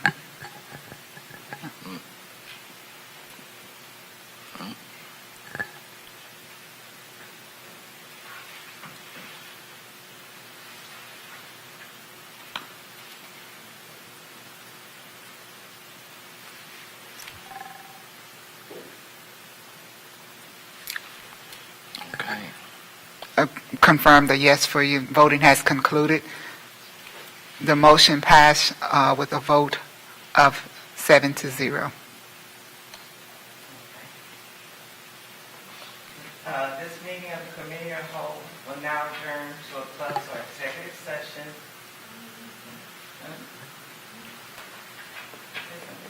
Are we going to close?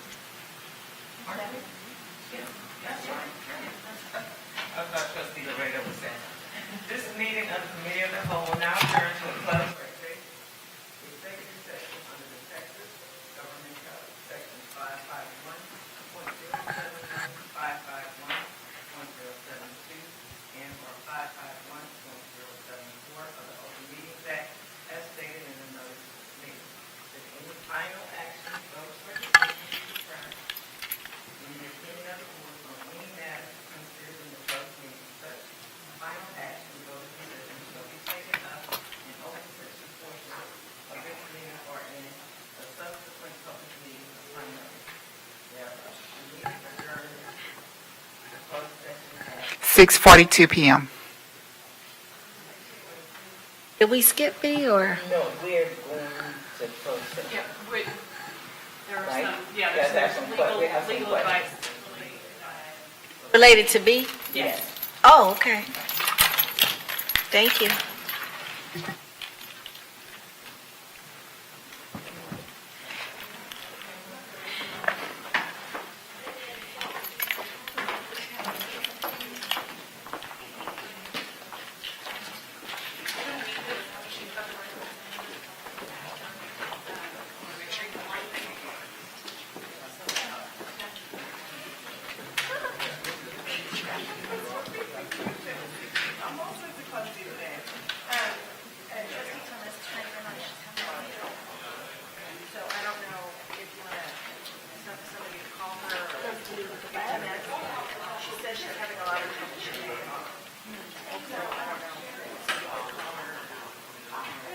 Thank you.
script.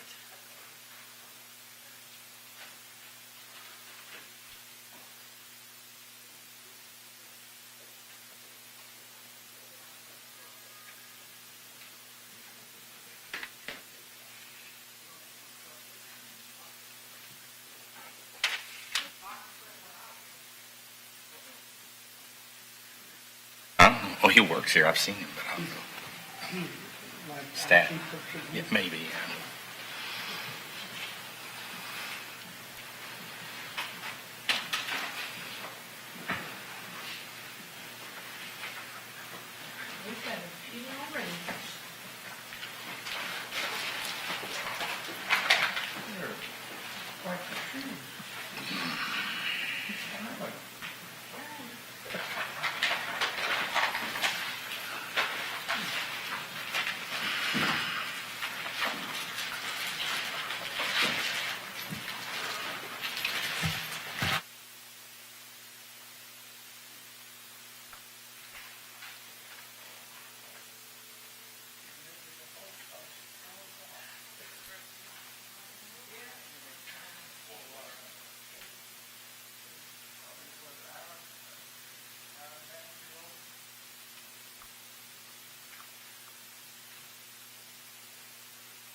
Back.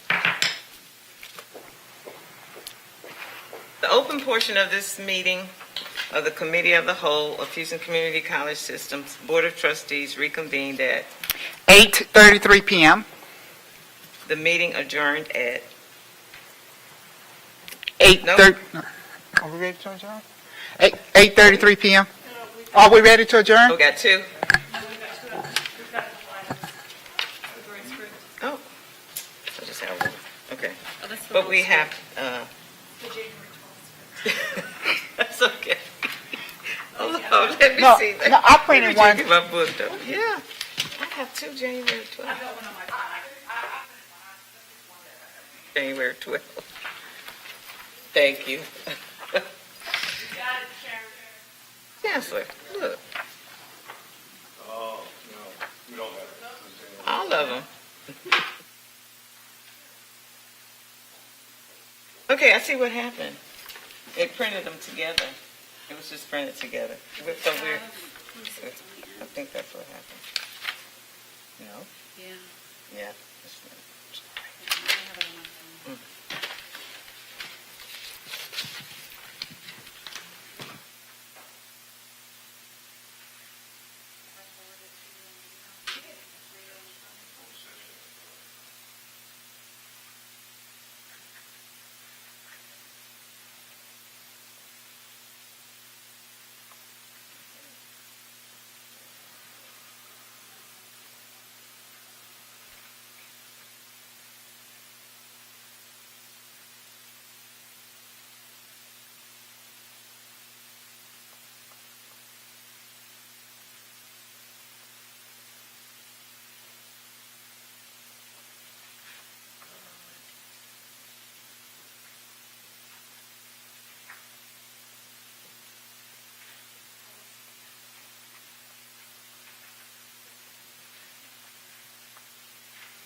Right. We back on target. Is there a motion to approve item B? So moved. Item B, I'd like to, Madam Chair, I'd like to make a motion to postpone this item. We need a second first. Okay. Second. Now, Madam Chair, I'd like to make a motion to postpone this item for further consideration and evaluation. Okay, do we need a second? You'll need a second for the motion to postpone, and then if there's any discussion on the motion to postpone, you can do that before voting. Okay. Second. Discussion. Is this B or D? B. Okay. No discussion? Okay. It has been moved in second. So there's no discussion. So now we need to vote. And just to clarify on the motion to postpone, is that to the next committee of the whole meeting? Yes. My motion, yes. Yes. Thank you. For the next committee of the whole.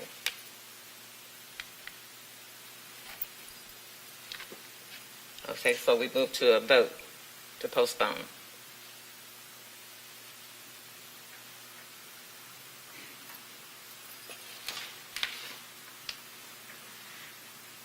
Sharon, mine didn't come up, but of course I'm voting yes. Thank you.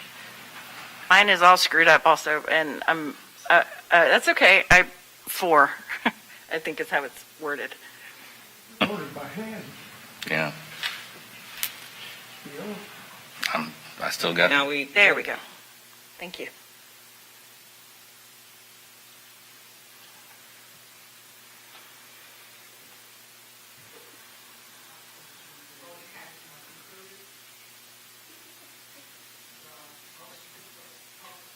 I'm sorry.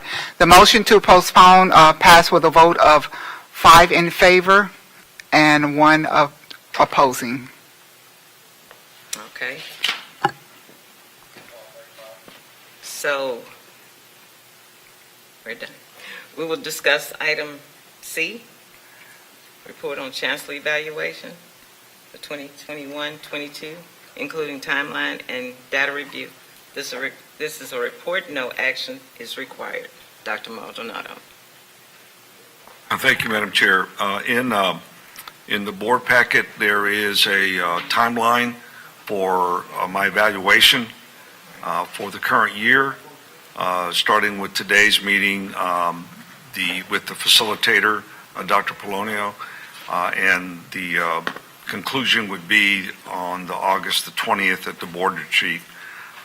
Glad to answer any questions the trustees might have on it. Any questions? Okay. No questions. Next is item D. It is also a report. No action is required.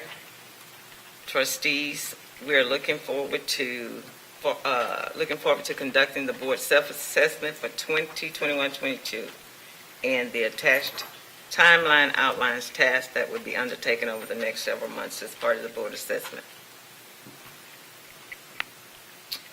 Any questions? Okay.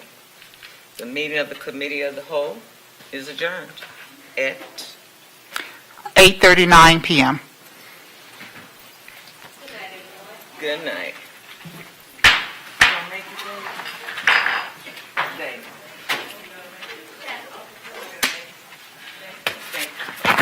You gonna make it?